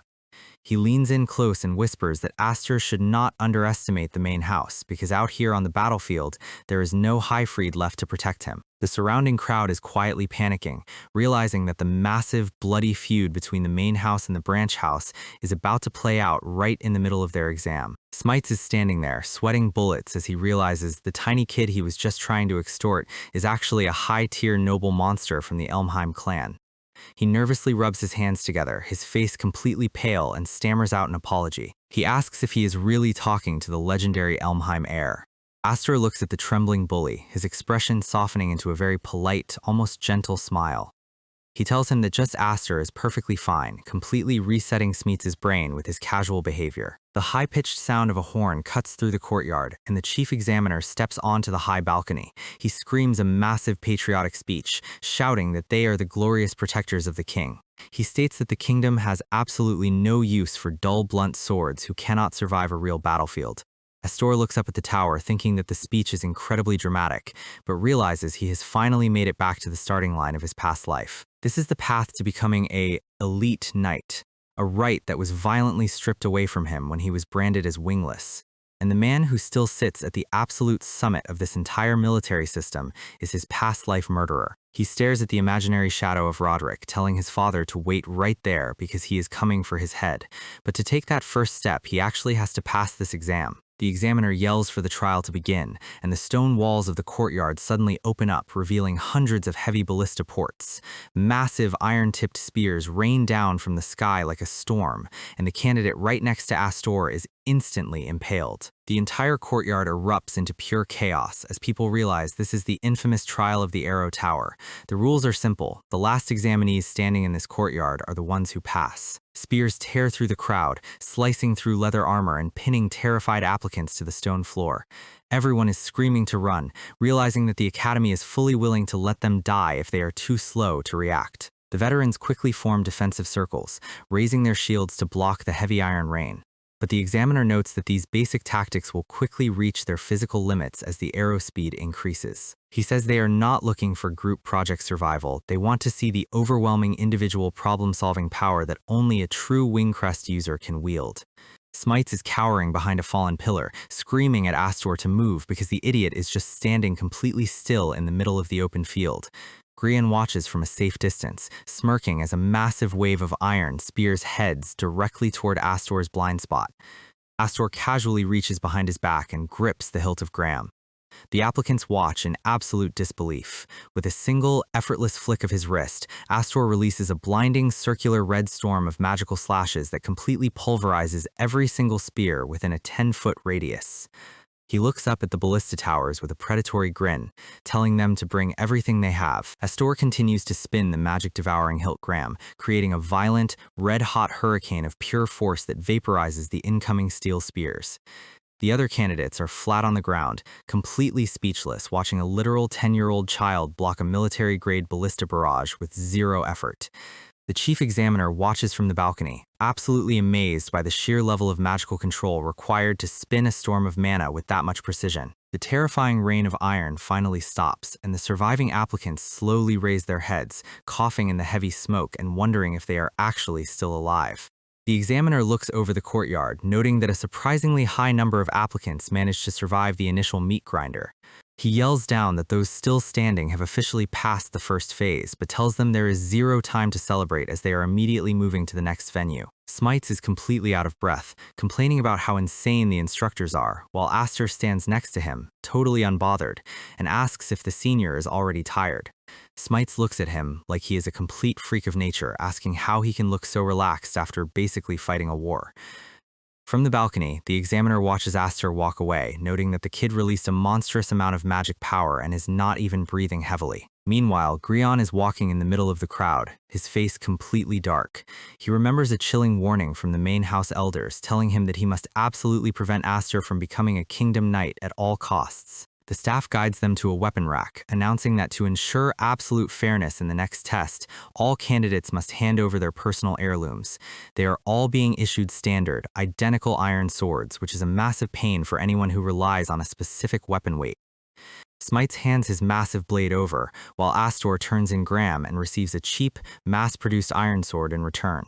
He grips the simple hilt, his warrior instincts immediately flagging that something about the balance of this weapon is completely off. Graham approaches them from behind, mockingly applauding Aster for already finding himself a loyal servant to carry his bags.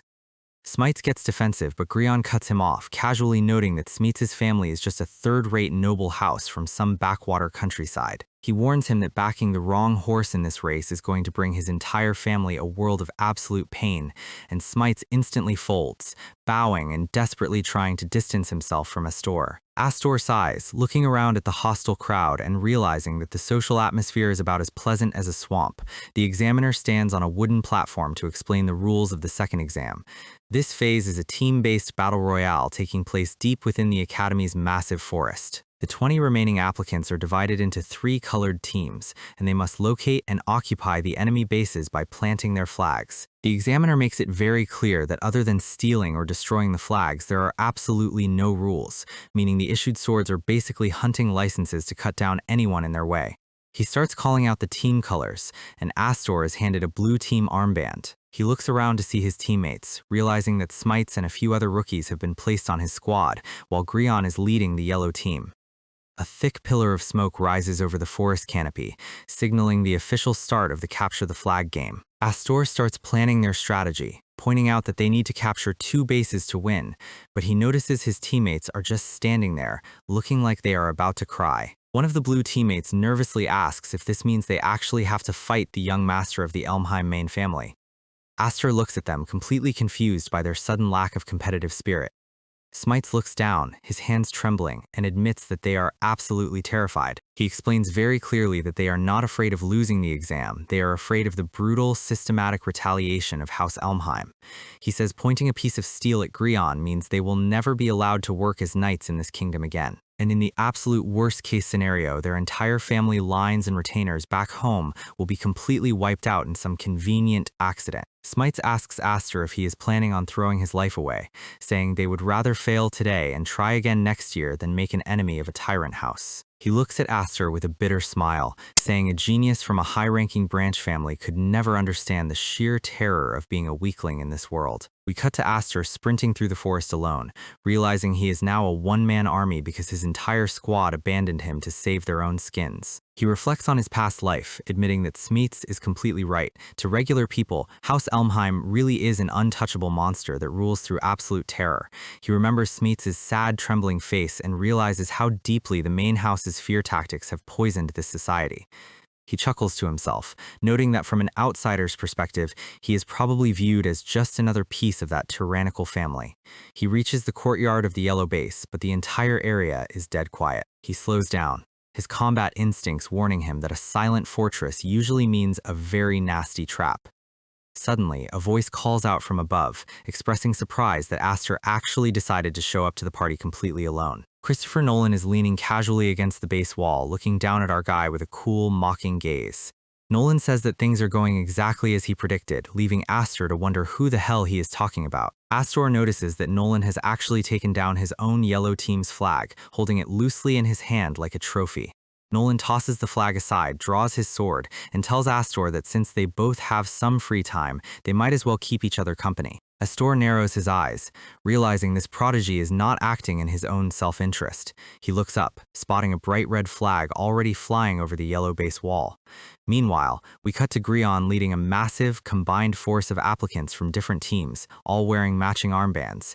Graham smiles like a true sociopath, looking toward Aster's empty camp and declaring that he is about to show his cousin exactly how the main house plays this game. The second phase of the selection exam is turning into a massive organized hit. Steel clashes against steel as Aster and Christopher Nolan immediately lock blades in the center of the courtyard. Basic rules of this Capture the Flag match require occupying 2 bases to secure a passing grade.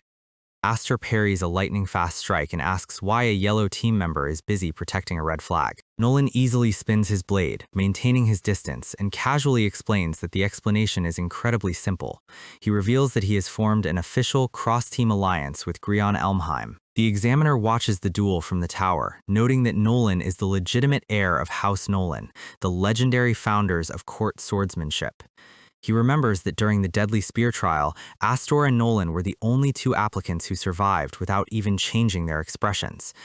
He thinks it is an absolute shame that two generational talents are being forced to kill each other in the second round, because under the rules of this tactical battle, only one team can walk away with a passing grade. Aster pushes Nolan back, pointing out that even if they form an alliance, their teams will eventually have to turn on each other to win.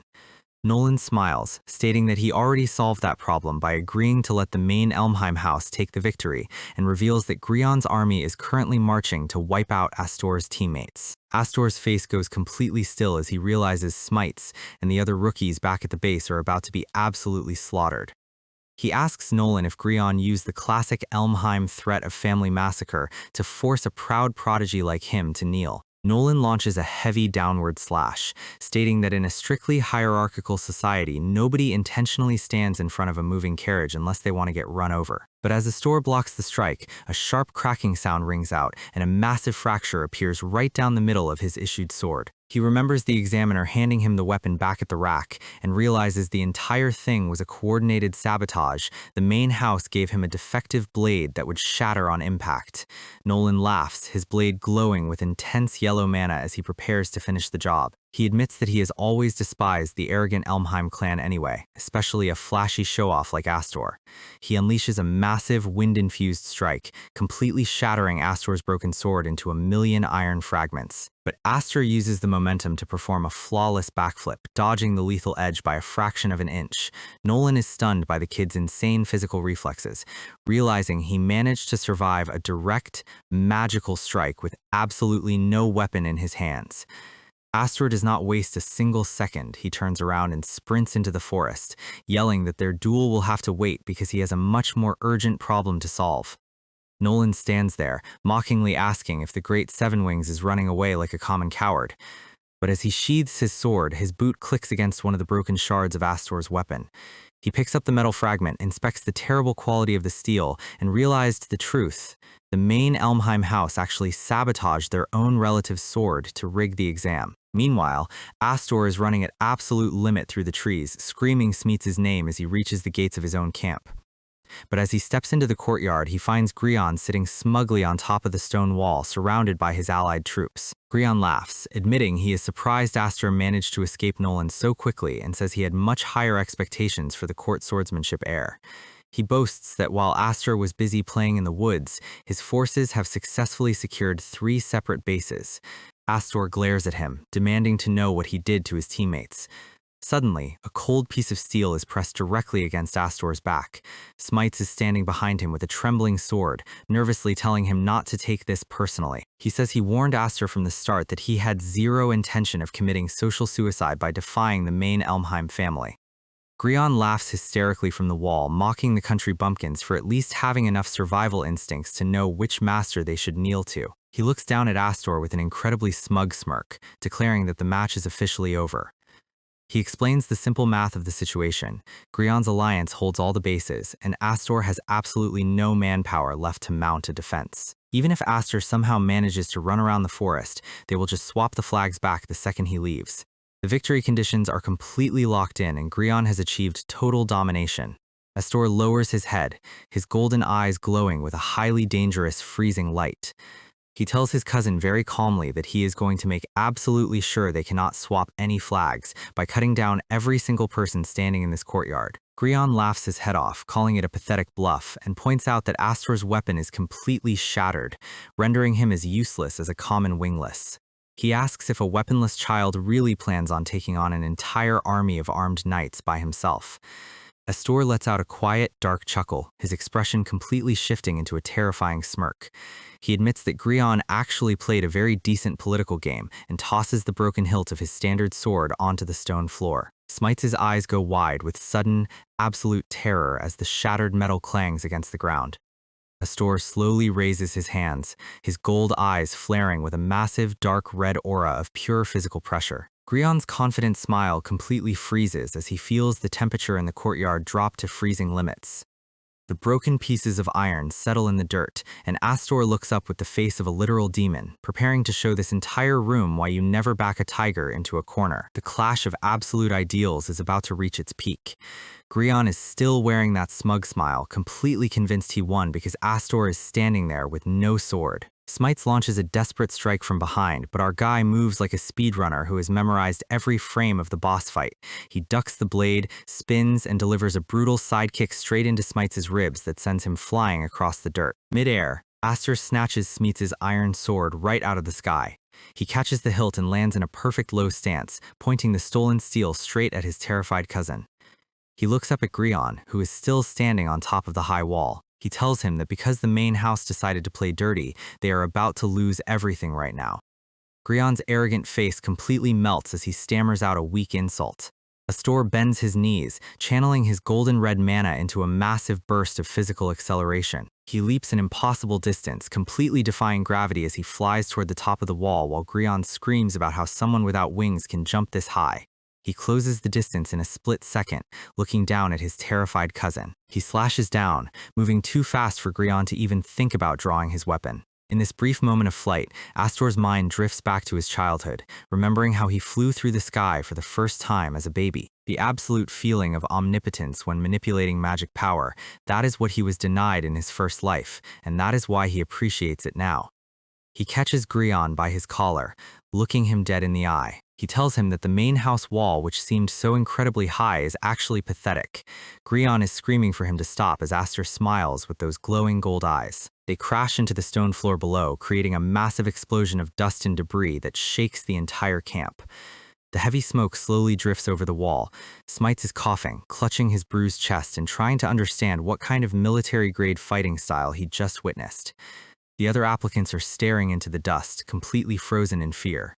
Aster casually walks out of the fog, dragging Grion's limp body behind him like he is taking out the trash. His face is completely calm, his golden eyes scanning the terrified crowd. He is holding Grion by the collar like a misbehaving puppy.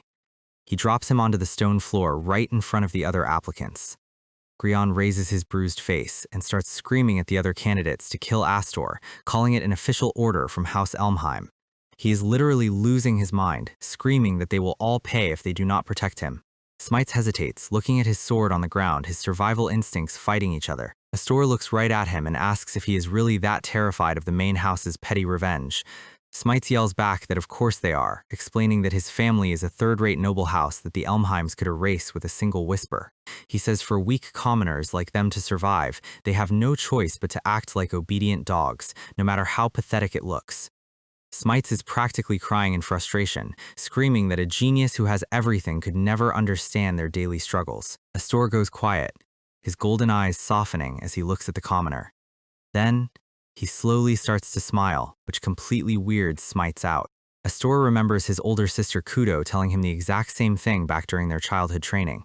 He knows he is incredibly blessed in this life and he is not going to deny it. He says that is exactly why there is something only he can do, pointing Smites' sword right at Grion's throat. He declares that his true enemy is the entire corrupt structure of House Elmheim, and if the commoners are too scared to change it, he will do it himself. The surrounding candidates look like they just saw a ghost. Smites is sweating, asking if Aster actually comprehends the weight of what he is saying. Aster looks him dead in the eye and confirms it is an official declaration of war. He explains that no matter how much they flatter the current leaders, the only thing waiting for them at the end of their devotion is betrayal and a miserable death. He tells Smites that if he hates living like a dog, his only real choice is to pick up a sword and fight. He says the 7 wings on his back are meant for this exact purpose and tells the crowd they need to choose right now, Grion or him. Grion screams from the floor, threatening to remember all of their names and faces, promising an absolute hell of retaliation if they betray him.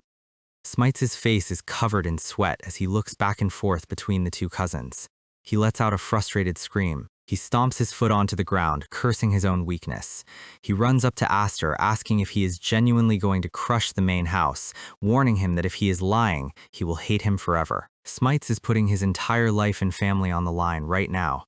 Aster looks at him with absolute sincerity and promises he will deliver on his word. Smites takes a deep breath, his resolve finally locking into place. He raises his blue armband high in the air, loudly announcing that as the eldest son of House Smites, he is officially backing Aster Elmheim. The other candidates are completely stunned that Smites actually took the gamble. Gryon is seething on the stone floor, his eyes filled with pure rage as he curses the country bumpkins. Smites is still yelling at the crowd, telling them this is their chance to show up the arrogant main house bastards. He tells them to bet their entire future on the child of the seven wings. The other candidates look at each other, murmuring as they realize they might actually have a chance to escape the main house's thumb. Aster watches them, noting that Smites is a great start, but he is going to need a lot more than one loud commoner to take down the entire empire. He looks down at Gryon, who is currently trembling in defeat on the dirt floor. One of Gryon's remaining lackeys runs up, nervously asking if the young master is all right. Gryon slaps his hand away, screaming at them to stay away from him. He is seething with humiliation, his eyes bloodshot, thinking about how he cannot afford to fail like his dead brother Darius. He remembers Darius's severed sword on the bloody stone floor, a reminder of what happens to losers in the main house. Gryon clutches his bleeding hand, swearing that his story is not going to end in a pathetic place like this. Suddenly, a pair of boots steps into the frame. Gryon looks up, and a voice asks him why the high and mighty Elmheim is kneeling on the floor. Christopher Nolan is standing there, completely unbothered, looking down at his temporary business partner. Gryon points his finger at him, screaming and asking where the hell he was while Aster was busy tearing through his entire army. Then, Gryon's face twists into a desperate, crazy smile as he remembers Nolan is still technically on their side. Even if Nolan's crest is only a five-wing, his physical swordsmanship is easily the sharpest in this entire courtyard.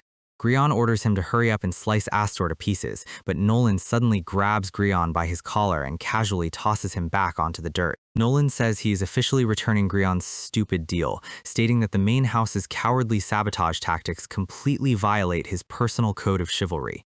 He declares that their alliance is officially dead and buried. The other candidates are losing their minds, realizing even the legendary House Nolan has abandoned the main Elmheim heir. Nolan turns to Aster, pointing his unsheathed blade at him and stating that they still have to settle their own score to see who passes this exam. He wants to test his house's proud swordsmanship against the legendary power of the Seven Wings. The two prodigies face each other in the open arena. Nolan charges forward, his sword glowing with a massive vortex of golden mana. Aster meets him head-on, blocking the strike with a violent red explosion of force, calmly telling him that their fight is going to have to wait. Nolan is pushed back, his hands vibrating from the sheer impact of the clash, realizing Aster's physical strength is completely different from earlier. He recovers his stance, angrily asking if Aster has forgotten that only one team can actually pass this exam. He says if they both want to become elite knights, they have no choice but to fight to the death right here. He charges again, completely focused on the win. Aster calmly closes his eyes and says that would be a massive problem for his long-term plans, telling Nolan that he wants him to become a knight too.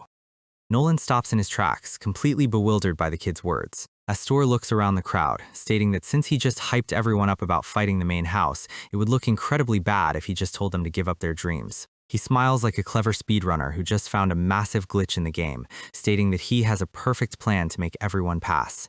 The entire courtyard, including Gryon and Smites, is completely speechless.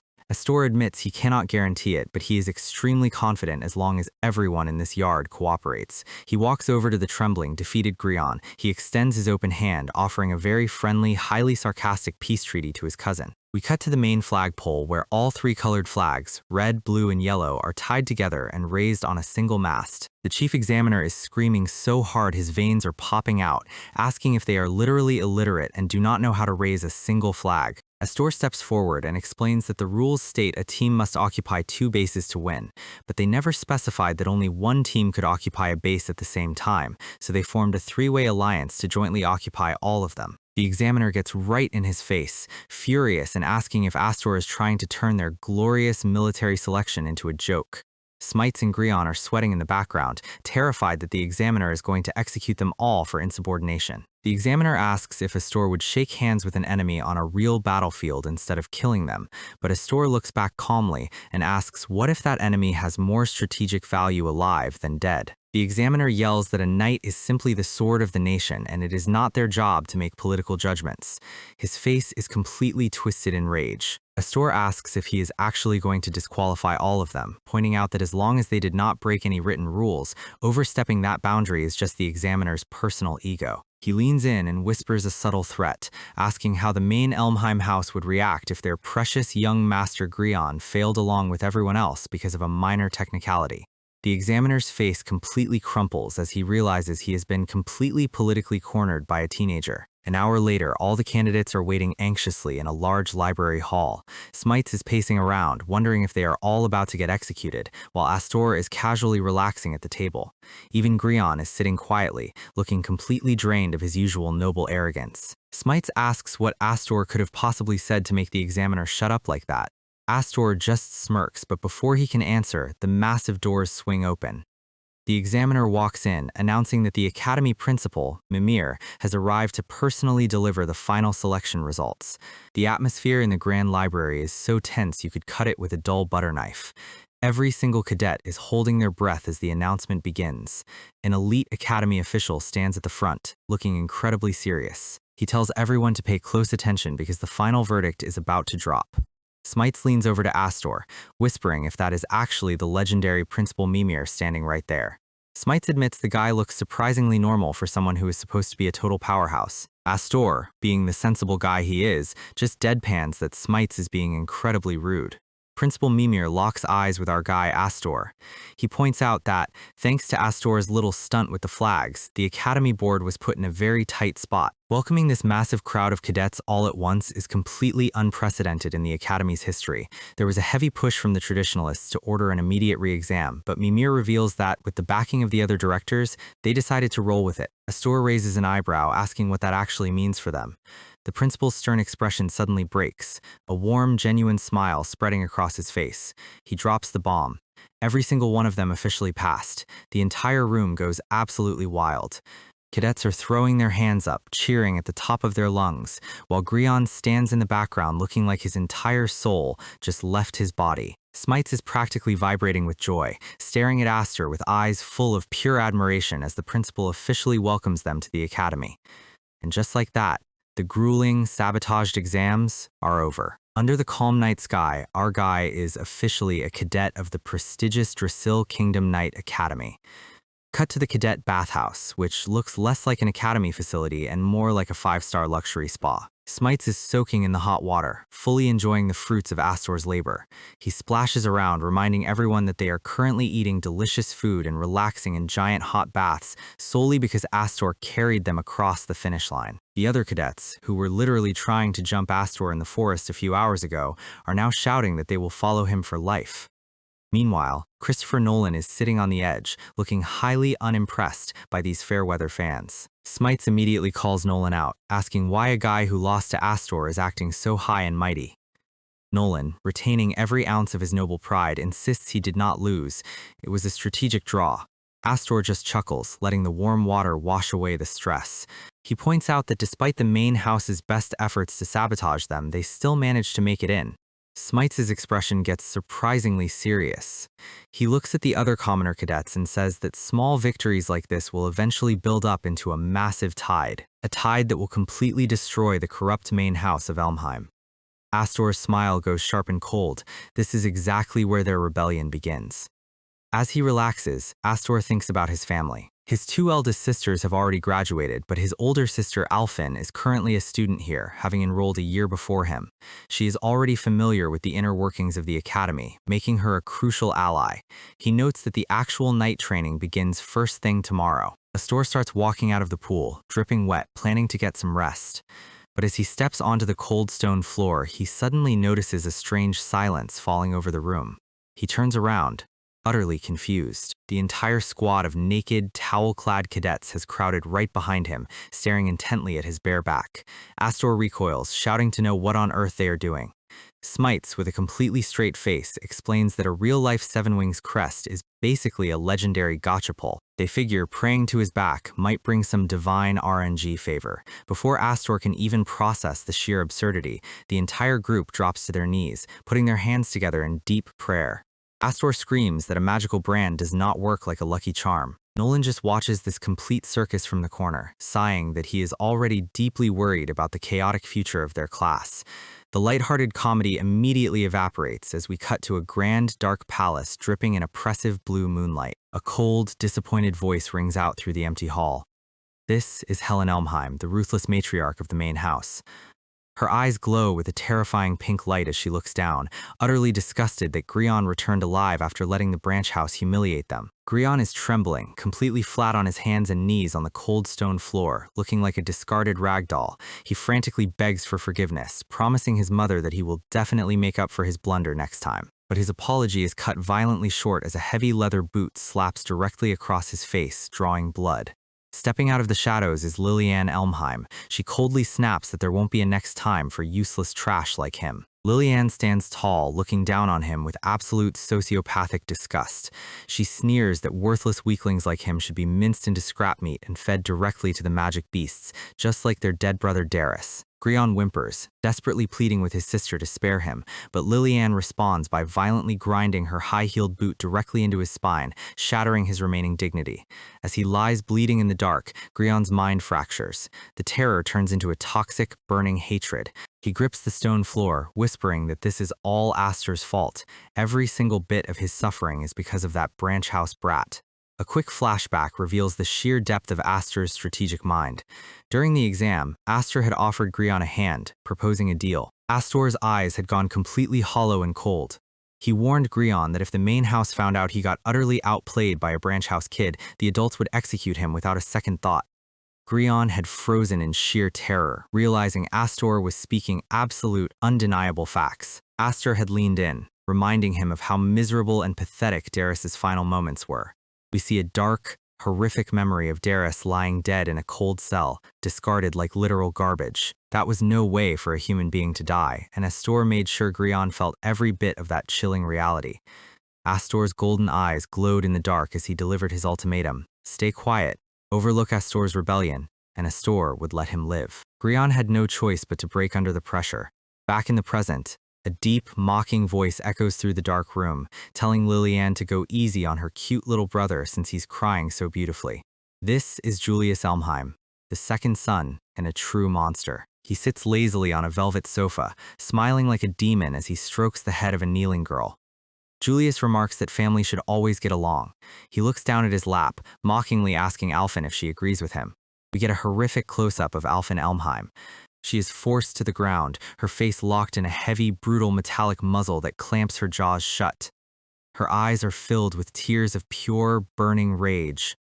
Helen turns to the window, staring out into the dark. She notes that the main house's absolute, terrifying dominance is beginning to waver because of Aster's 7 wings. She looks back at her psycho children, her voice dripping with cold malice.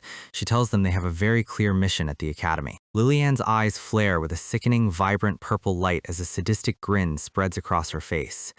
Julius lets out a low, chilling laugh, his eyes glowing blood red in the dark.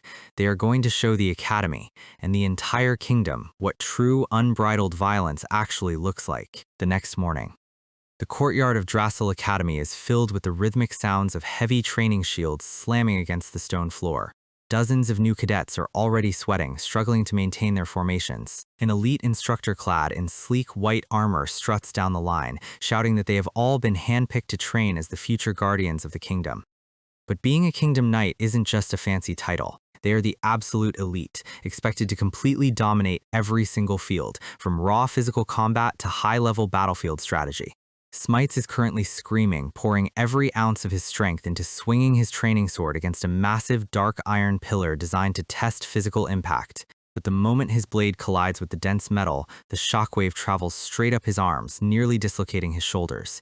He grits his teeth in frustration. The thing didn't even get a scratch. The instructor explains that because of this massive skill gap, the academy divides all cadets into 6 distinct grades, tailoring the brutal curriculum to their actual proven abilities. He showcases the glowing emblems of Grade 2 and the legendary Grade 1, representing the absolute pinnacle of student power. The higher your grade, the more access you get to highly advanced classified combat techniques. Grion is seen in the background, desperately swinging his sword, looking completely exhausted. Prion's face is twisted in a mix of pain and insecurity as we see Nolan executing a flawless, wind-infused strike next to him. Nolan looks entirely calm, his icy blue eyes completely focused as his sword moves with perfect, effortless precision. The instructor's voice booms across the field, declaring that a knight who only swings a sword is third-rate, one who only uses magic is second-rate, and only those who master both are worthy of being called first-rate. He shouts that the academy has absolutely zero time to waste on mediocre trash. If they want to survive, they must continuously prove their strength. And right on cue, a colossal, blinding flash of golden-red magical energy erupts from the center of the training field, splitting the air with a deafening roar. The instructor and Smites freeze mid-sentence, their jaws dropping so low they might actually hit the dirt. Standing calmly amidst the swirling smoke is our guy Aster. He casually rests his practice sword on his shoulder, looking completely bored. Behind him, the massive, theoretically indestructible magic iron pillar has been cut completely in half, the top section slowly sliding off with a perfectly smooth, glassy edge. The instructor desperately tries to regain his composure, sweating profusely as he tells the class to aim for Aster's level. The surrounding cadets just stare in horror, shouting that this is literally impossible. Up on the balcony, Principal Mimir and a senior advisor are watching the display. The advisor asks if that is indeed the fabled 7 wings, utterly stunned by the kid's raw talent. He marvels at how effortlessly Aster sliced through a magical pillar that possesses the exact same defensive durability as a high-tier golem. Mimir looks on with a deeply serious expression. He notes that while Aster is a genius, the true terrifying potential of the 7 wings is far greater and far more dangerous. Mimir warns that if Aster gets complacent with his current strength, he will be instantly hunted down and devoured by the dragon currently nesting within the senior ranks of this academy. Later that afternoon, Aster and Smites are walking down the high stone corridors, looking out over the grand courtyard. Smites is staring at his student ID card, groaning that even after surviving the deadly exams, they are still getting sorted and tested like livestock. Smites points out that out of their entire rookie class, the only 2 cadets who didn't get immediately thrown into the lowest rank of Grade the Eye are Aster and Nolan. He holds up his depressing Grade 6 card right next to Aster's sleek silver Grade 2 card, sighing that the commoners have already been left in the dust. Aster just flashes a warm, encouraging smile. He points out that you can't even graduate without reaching Grade 2, so Smites and the boys better start grinding so they can catch up. Smites dramatically sighs, complaining that their new boss is incredibly strict. Aster suddenly stops in his tracks, blinking in utter confusion. Aster's face goes completely blank as he repeats the word boss, with a bunch of floating question marks around his head. Smites looks offended, asking if Aster seriously forgot the epic revolutionary speech he made back in the forest. We see a quick memory of Aster standing over them with his sword, declaring that he would completely crush House Elmheim. Smites explains that quite a few cadets took those words to heart. They didn't just see a powerful noble, they saw a savior who could actually change their miserable lives. Smites looks at him with fierce, unwavering loyalty. He wraps his arm around Aster's shoulder, cheering that they are going to back him up and tear down the corrupt main house of Elmheim together. Aster's eyes soften for a split second before a sharp, incredibly wicked grin spreads across his face. He agrees they are going to absolutely demolish them, and to do that, he needs to get much, much stronger. But before any epic world-ending rebellion can take place, Aster's stomach lets out a massive, highly undignified growl. He admits they desperately need to get some lunch first. They head toward the grand dining hall, but as they approach, they find a massive crowd of cadets standing outside the doors, whispering in sheer panic. Aster pushes through the crowd, asking what's going on. The moment the cadets see him, they gasp, shouting that things are incredibly bad because the Elmheims have arrived. From inside the dining hall, a smug, incredibly punchable voice calls out Aster's name, mocking him for taking so long to show up to his own welcome party. Sitting arrogantly in the center of the hall is Julius Elmheim, with Liliane lounging right next to him. Julius has his heavy boot planted directly on top of a cadet's head, crushing him into the floor. Smites' eyes go wide as he asks if that psychopath is actually Aster's main house brother. Aster's face goes completely dark as he confirms it. These are the infamous Tyrant siblings of the Elmheim main family, Julius, the second in line to succession, and his equally unhinged younger sister, Liliane. In his past life, Aster knew them as absolute monsters who ruled through raw, sadistic terror, leaving a trail of broken bodies and burning ruins wherever they went. Aster grits his teeth, cursing silently. In his rush to train, he temporarily forgot that these two absolute psychos were senior cadets at this academy. Lillian looks down at the cadet under Julius's boot, mockingly cooing that he has such a cute, pretty face compared to their useless, ugly younger brother Grion. We see the cadet on the floor let out a muffled, agonizing whimper. It is Grion, and his face is completely locked inside a heavy, brutal, metallic muzzle. Smites recoils in disgust, asking what that horrific mask is. Aster's voice is shaking with a mix of disgust and dark memory as he explains that those are the iron shackles. It is a barbaric disciplinary device the main house uses to physically and mentally break anyone they deem a dropout or a failure. Julius sneers, grinding his boot harder into Grion's face, laughing that even though Grion carries their legendary name, he still ended up as a pathetic grade 6 dropout in today's sorting. He grins like an absolute demon, claiming that this heavy iron muzzle is actually a loving present from a caring older brother. Julius calmly explains the sick, twisted psychology of the mask. If you turn basic human needs like food, water, and fresh air into a reward that only he can grant, even the most stubborn rebel will quickly learn to crawl and beg like a dog. Behind Julius, a long, horrifying line of senior cadets are standing perfectly still in the shadows. Every single one of them is wearing the exact same metallic muzzle, their eyes completely hollow. Smites is trembling, utterly horrified as he realizes that dozens of students in this academy have been completely subjugated and broken by this system. Julius chuckles, pointing out that their seniors all have the beautiful, starving eyes of wild beasts. He tells the rookies to make sure they greet their upperclassmen properly. Julius then turns toward the heavy curtains in the back, calling out to someone else. He tells them not to be shy and to come show their beloved little brother their new face. A rhythmic tapping of footsteps echoes through the silent hall. Astor's golden eyes dilate in pure, instinctual panic as a terrible realization hits him. Julius laughs, asking if Astor thinks his dear sister has changed for the better. The curtains part, and stepping into the light is Alphen Elmheim, her beautiful pink hair flowing, but her face is completely locked inside the cold, heavy iron muzzle. Alphen looks at Aster, a single tear of pure shame and agony rolling down her cheek as she trembles in silence. A thick, suffocating wave of pure, unbridled rage fills the room. Astor's face is completely shadowed, his teeth grinding so hard they might shatter. His hand drops to his waist, his fingers wrapping around the golden hilt of Graham with a grip tight enough to crush stone. In an absolute explosive burst of golden red mana, Aster draws Graham, the sheer force of his anger shaking the entire dining hall as he screams Julius's name, demanding to know what he did to his sister. Julius doesn't even flinch. He just sits there, looking incredibly smug as he holds a spare metallic muzzle in his hand. He casually tosses the heavy iron mask onto the floor, where it clatters loudly right next to Grion's bleeding head. Aster stands at the front of his terrified classmates, his glowing magical blade crackling with pure lethal energy as he prepares to paint the walls red. Julius spreads his arms wide, surrounded by a pile of empty iron muzzles, laughing like a maniac as he welcomes the rookies to the real academy experience. So, Julius has officially lost his mind. He orders his elite squad of senior cadets to forcefully slap the compliance masks on all the rookies, calling it their official welcome party. The seniors lunged forward, their training blades glowing with red mana. Smites is instantly backed into a corner, struggling to block a heavy downward strike. He shouts that these seniors have completely glazed over eyes, looking more like mindless zombies than actual knights. Nolan steps in, narrowly parrying a slash that nearly takes his ear off. He remarks that despite being brainwashed, their combat capability is the real deal. Smites is desperately trying to survive, noting that these guys are easily 4th grade seniors or higher. The gap in raw power is simply too wide for a bunch of fresh rookies to handle. He screams out to Aster, asking what their next move is. Aster doesn't answer.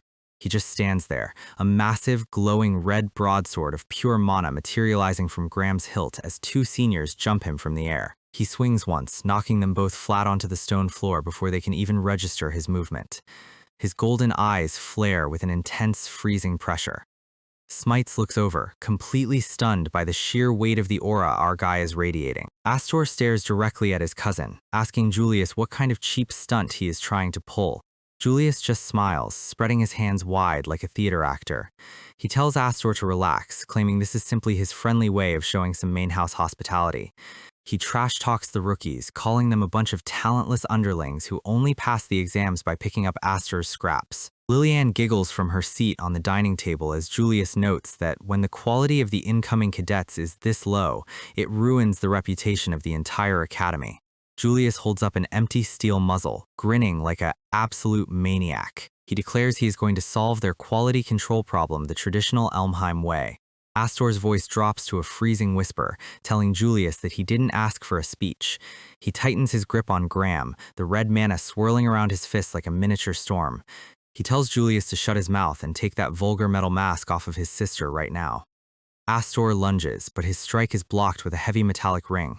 Alphen has stepped directly between them, her cheap training sword holding back Astor's glowing red blade. She stares at him with cold, vacant green eyes behind her steel muzzle. Julius laughs from behind her, mocking Aster and claiming his sister is standing there of her own free will. He smugly tells Aster to ask her directly if he thinks it is a lie, while Lillian covers her mouth, laughing at how cruel her brother is. Aster remembers how his adoptive mother was worried about not hearing from Alphen lately. He is pushed back by Alphen's sudden, aggressive counterslash. He blocks her strikes, pleading with her to wake up.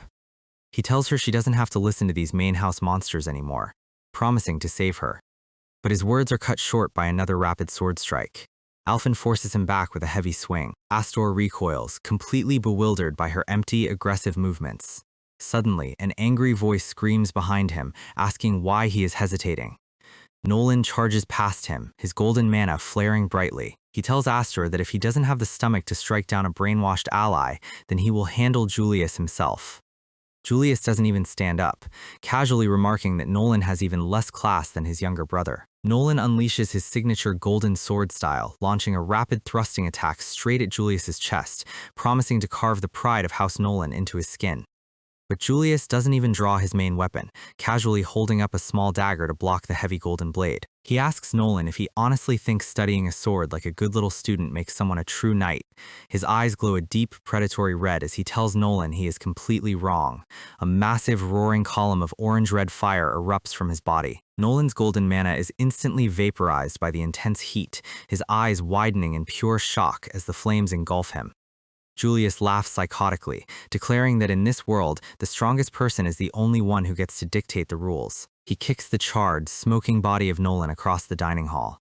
Smite screams, desperately rushing over to catch his falling classmate.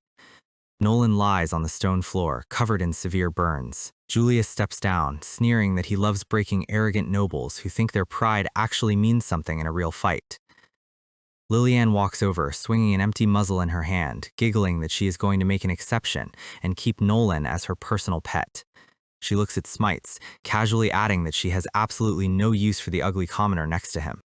Julius turns back to Aster, claiming that being weak is the ultimate sin, and talking back is a privilege reserved solely for those with actual power. Aster keeps his head low, his dark hair shadowing his face as the screams of the junior cadets fill the ruined dining hall.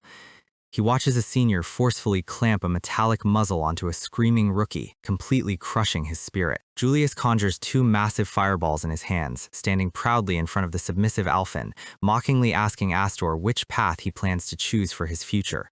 Our guy has officially heard enough of this monologue. He rushes forward, his blade glowing with an explosive crimson mana. He slashes, but Julius blocks the strike with his flaming sword.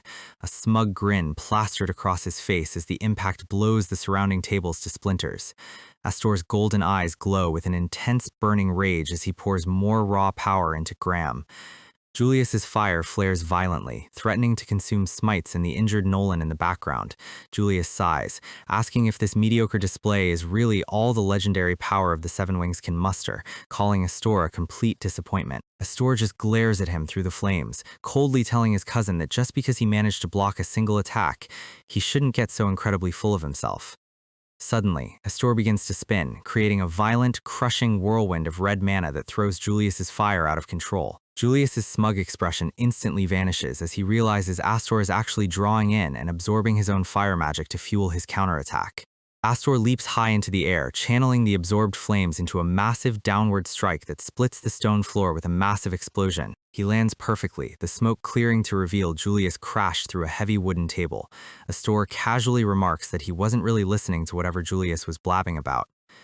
He slowly walks toward the wreckage, Julius lying dazed on the floor while Lillian watches in absolute, wide-eyed shock. Aster stands over his cousin, his face shadowed by a cold, terrifying aura. He looks down at Julius with glowing, murderous golden red eyes, telling him that small fry should really learn to stay quiet. Smites is staring at the ruined dining hall with wide eyes, completely amazed that Aster actually managed to blow the Academy's top senior through a dining table. But Julius slowly pushes himself up from the broken wood, coughing slightly. He groans that the attack actually hurt, complaining that Aster sent him flying far too flashily. He pops his neck, letting out a psychotic laugh as he touches his chest, asking what Aster is going to do if he scratches his precious main house wing crest. Smites' heart sinks as he notices Julius is still completely full of energy, despite taking a direct, magic-infused hit. Lillian suddenly bursts out laughing, pointing her finger at her brother. She mocks him relentlessly, calling him incredibly lame for hyping himself up so much, only to get thrown through a table by a branch house rookie. Julius just sighs, telling her not to hurt his feelings. He draws his sword with a sharp, metallic ring, his playful demeanor instantly vanishing. His eyes burn with a terrifying crimson fire as he screams Aster's name, his raw mana flaring so violently it burns the stone floor beneath him. Aster stands perfectly still in his own dark red mana current, coldly noting that Julius made a huge mess just to play a cheap game of house. Julius lunges with a massive fire-infused downward slash, asking if Aster is truly prepared to die. Aster parries the blow effortlessly, telling him to stop beating around the bush. He tells Julius to just bring it on, the two blades locking as the intense heat begins to crack the ceiling. Aster prepares to shift his weight, aiming a lethal counterstrike directly at Julius's throat. But before either blade can land, a heavy, polished leather boot slams down directly between their weapons. A dense, purple magical barrier instantly separates the two cousins, extinguishing the fire. Stepping into the center of the room is Count Maze. He sighs dramatically, asking if they seriously forgot what a dining hall is actually meant for. His elite assistant stands behind him, her hand on her hilt. Smites and the other cadets finally catch their breath as Maze steps in to stop the madness. Julius glares at the director, telling Maze to back off. He snarls that a dining hall is no place for a retired old man who operates as a mere lackey for the main family's grand elder. Maze just chuckles, waving his hand off casually. He notes that for a first-grade senior who is supposedly the top cadet at Drazel, showing his full power to crush a bunch of weak rookies doesn't exactly look good to the public. He steps right in front of Aster, a playful, unreadable smile on his face as he politely asks them both to sheathe their swords for the day. Julius glares at the director, his burning red eyes filled with silent, calculative fury. With a cold humph, he clicks his sword back into its sheath, muttering that Maz completely ruined the fun mood of the welcome party.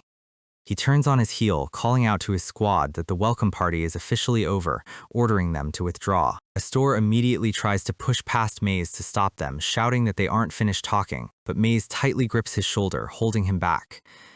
Maze smiles warmly, whispering to Aster that he needs him to save his face as a director and cooperate just this once. Aster is forced to stand there, watching in silence as the seniors line up. Alphen walks past him, her head bowed as she follows Julius like a lifeless puppet. He calls out her name, his voice filled with raw desperation. Alphen pauses for a single millisecond, looking back over her shoulder. Her blue eyes are completely hollow, showing zero recognition of her own brother behind the cold steel muzzle. She turns away, completely unresponsive to his voice. Her boots click against the stone floor as she steps past an empty metal muzzle left in the dirt. Aster stands alone in the middle of the ruined dining hall, his golden eyes fixed on the cold steel mask lying at his feet. We cut to the director's private office. Smites is pacing back and forth, slamming his fist on the table, calling Julius an absolute unhinged monster. He notes that Nolan is currently in the infirmary wrapped in bandages, and several of their classmates were forcefully muzzled and dragged off to Julius's personal training barracks. Smites turns to Aster, asking what their next move is. Aster just stares at the metallic muzzle in his hand, coldly telling Maze that he shouldn't have stopped him back there. Maz's assistant immediately snaps, telling Aster to show some respect to the Count who literally saved his life. But Maze just laughs, waving her off, saying this is just how he and Aster communicate. He looks at Aster with a warm, highly curious smile, asking if that is correct. Aster stares back, his mind wandering to the day he was summoned to the main Elmheim house 4 years ago.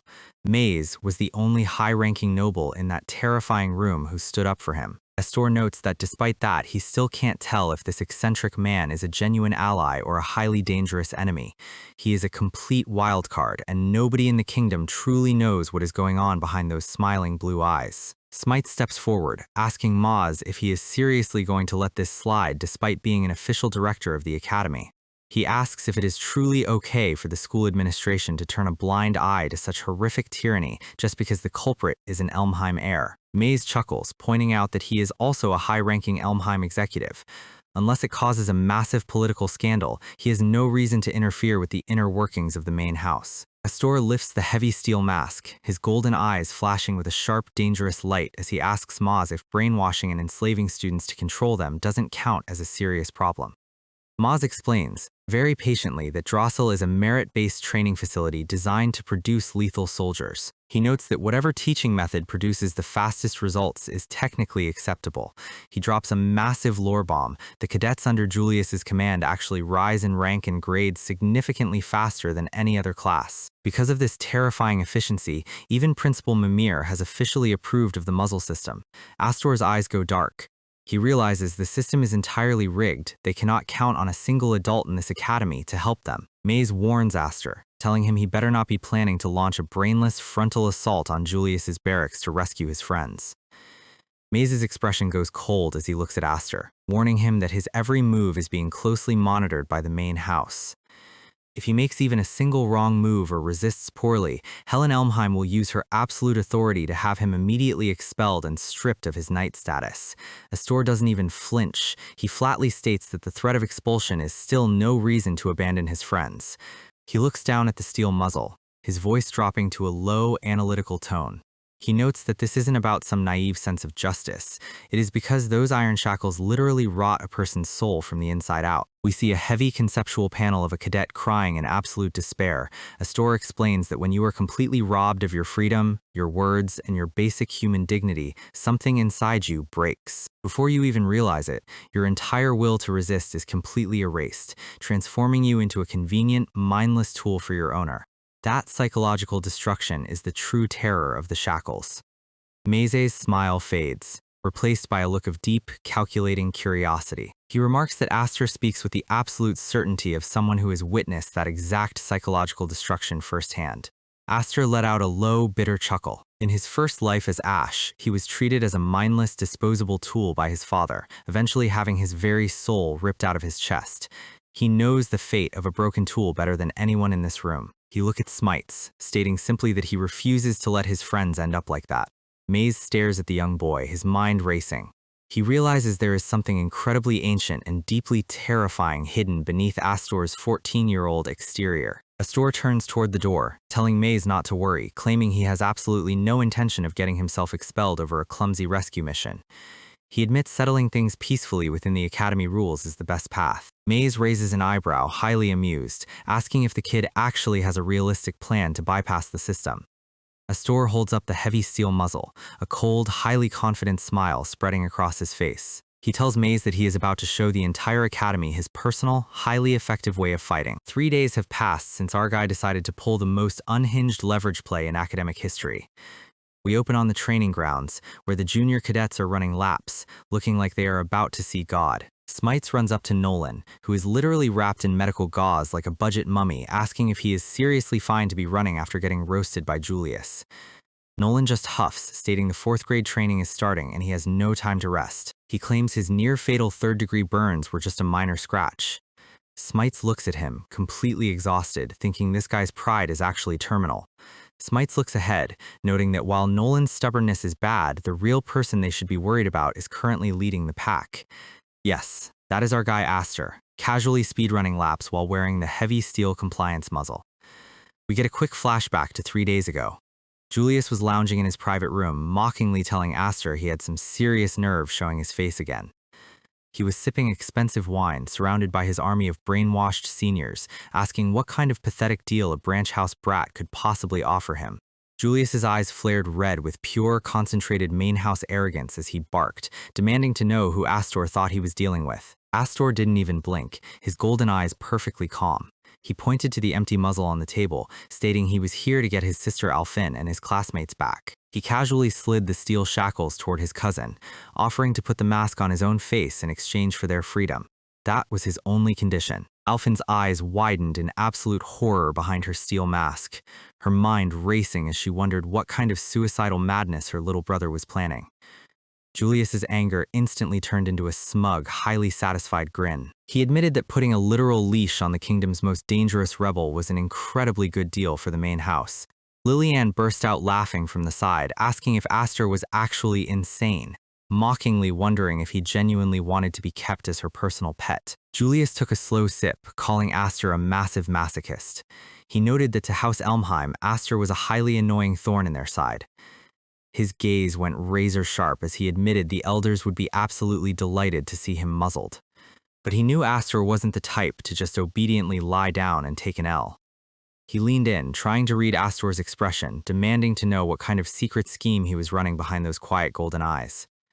Aster just deadpanned that he was planning nothing. He pointed out the basic mechanics. The shackles are locked by Julius's own magic power, meaning Julius could literally execute him with a single command. Then he let out a highly provocative, slightly sinister smirk, asking Julius if he truly had so little confidence in his own ability to tame him.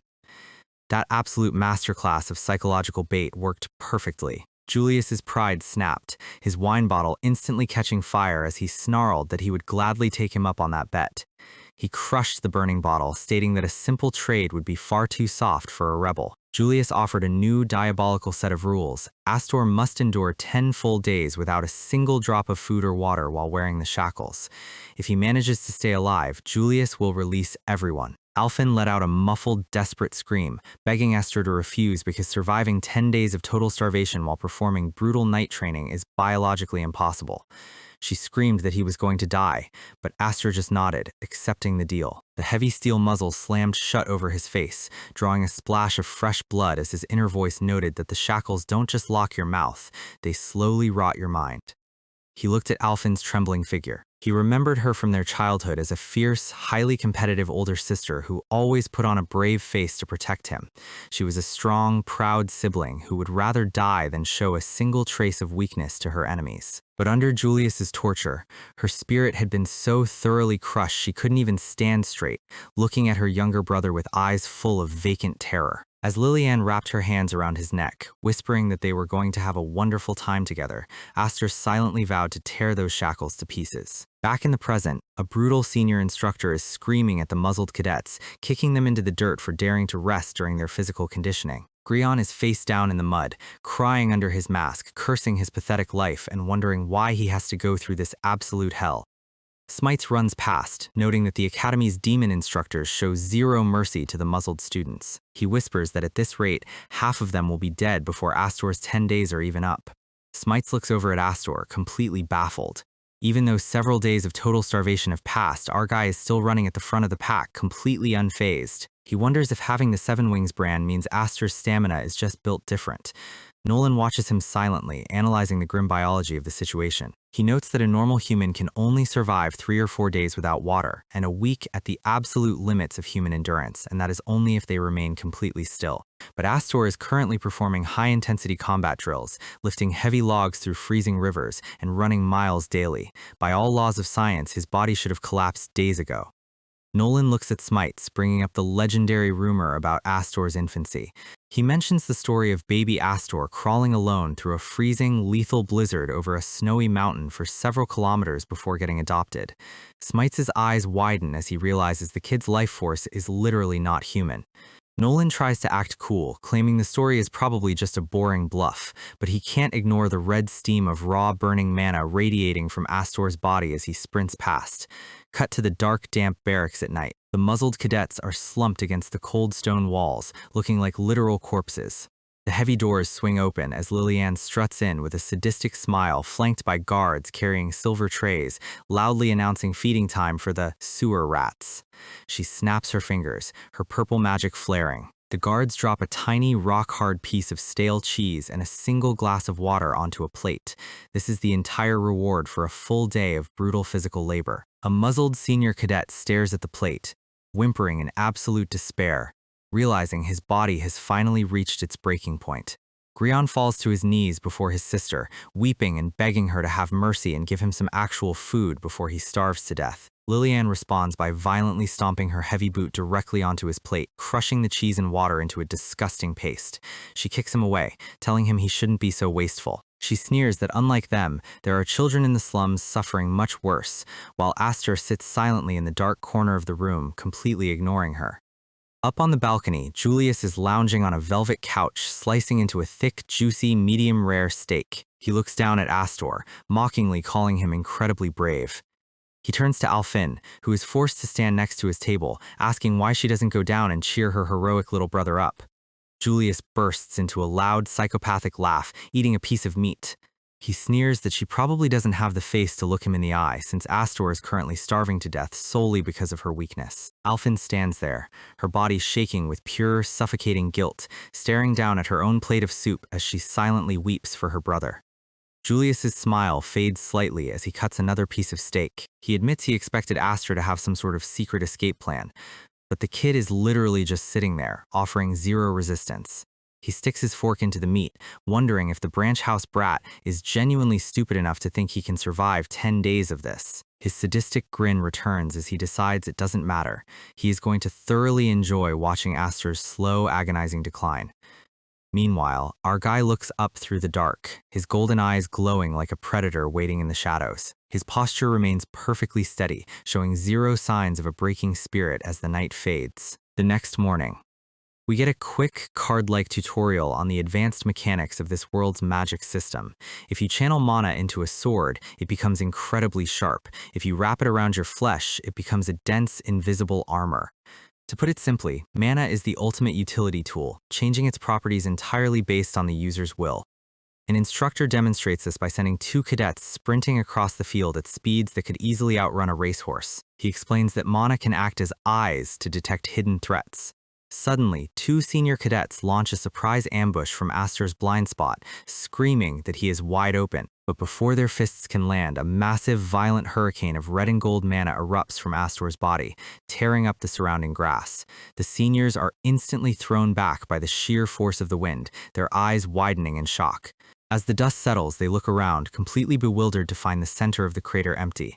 Aster has completely vanished from their sight. A massive vertical beam of red energy strikes down from the canopy like a lightning bolt. Aster drops from the sky, slamming both seniors face first into the dirt, knocking them out cold in a single motion.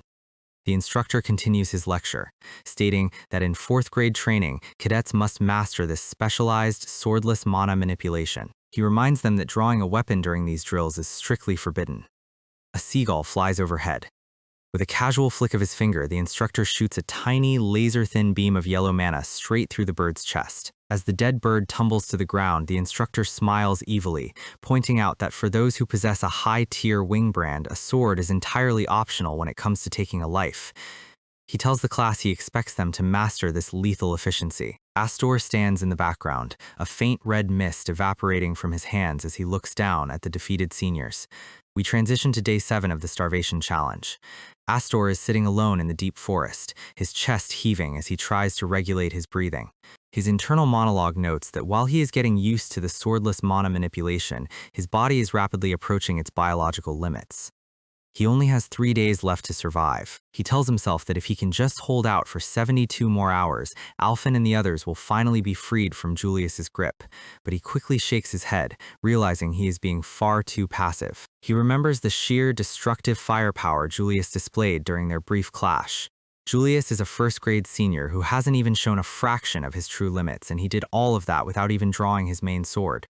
Aster forces his trembling legs to stand. He knows that if he just tries to endure and survive, he will lose. He needs to grasp a new level of power during this extreme training, something that will let him bridge the gap between their grades. Suddenly, a severe wave of vertigo hits him, the forest canopy blurring into a chaotic mess of colors. His vision spins violently as he collapses onto his hands and knees, his body temperature rising rapidly. He falls flat into the dirt, coughing, realizing his physical body has finally hit its absolute limit.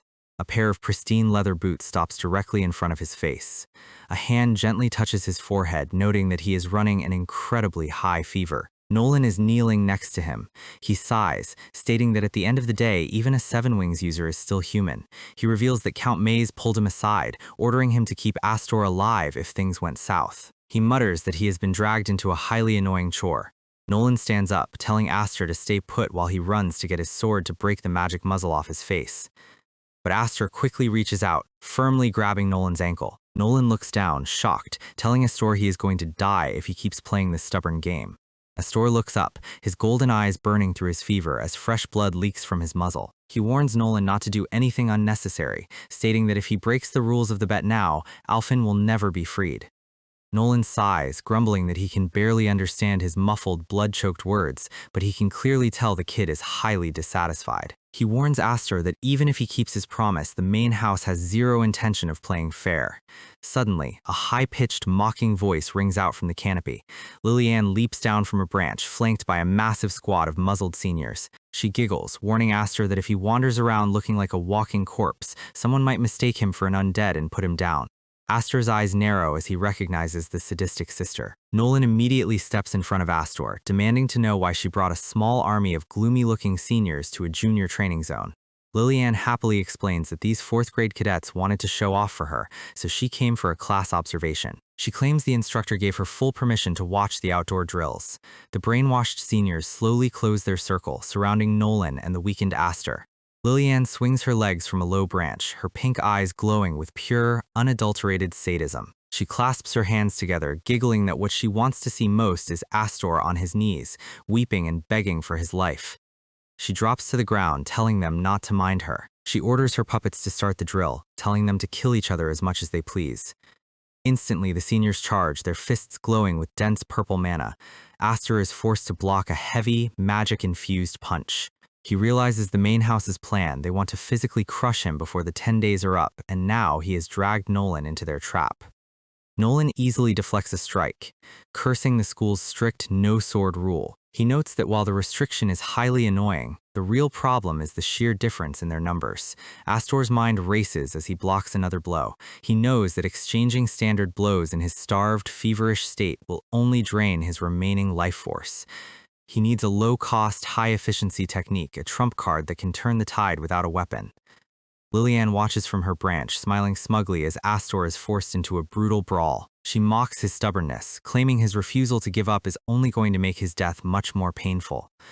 She watches with a highly satisfied expression. She mutters that his suffering is entirely his own fault for trying to play the hero against the main house. Nolan screams for Aster to dodge as a massive senior charges forward, his entire body radiating an explosive purple aura. Aster's body is too slow to react, his eyes widening as the magic-infused fist slams directly into his chest. The impact splits the air as Aster is sent flying backward, coughing up a heavy spray of blood under his steel muzzle. He crashes violently through the thick underbrush, tearing up the dirt. Nolan looks over in absolute panic, shouting to know if he is actually dead.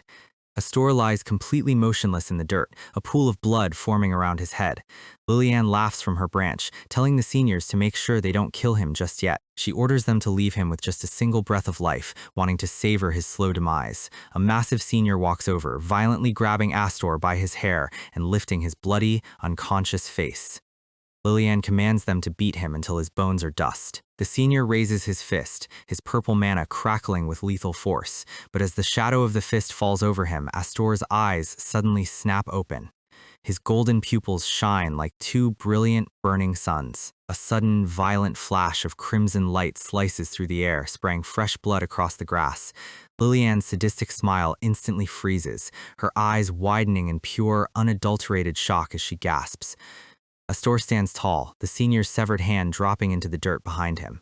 Blood drips from his steel muzzle, but his gold eyes are burning with an absolute terrifying desire to kill as his hand flares with a massive vortex of crimson mana.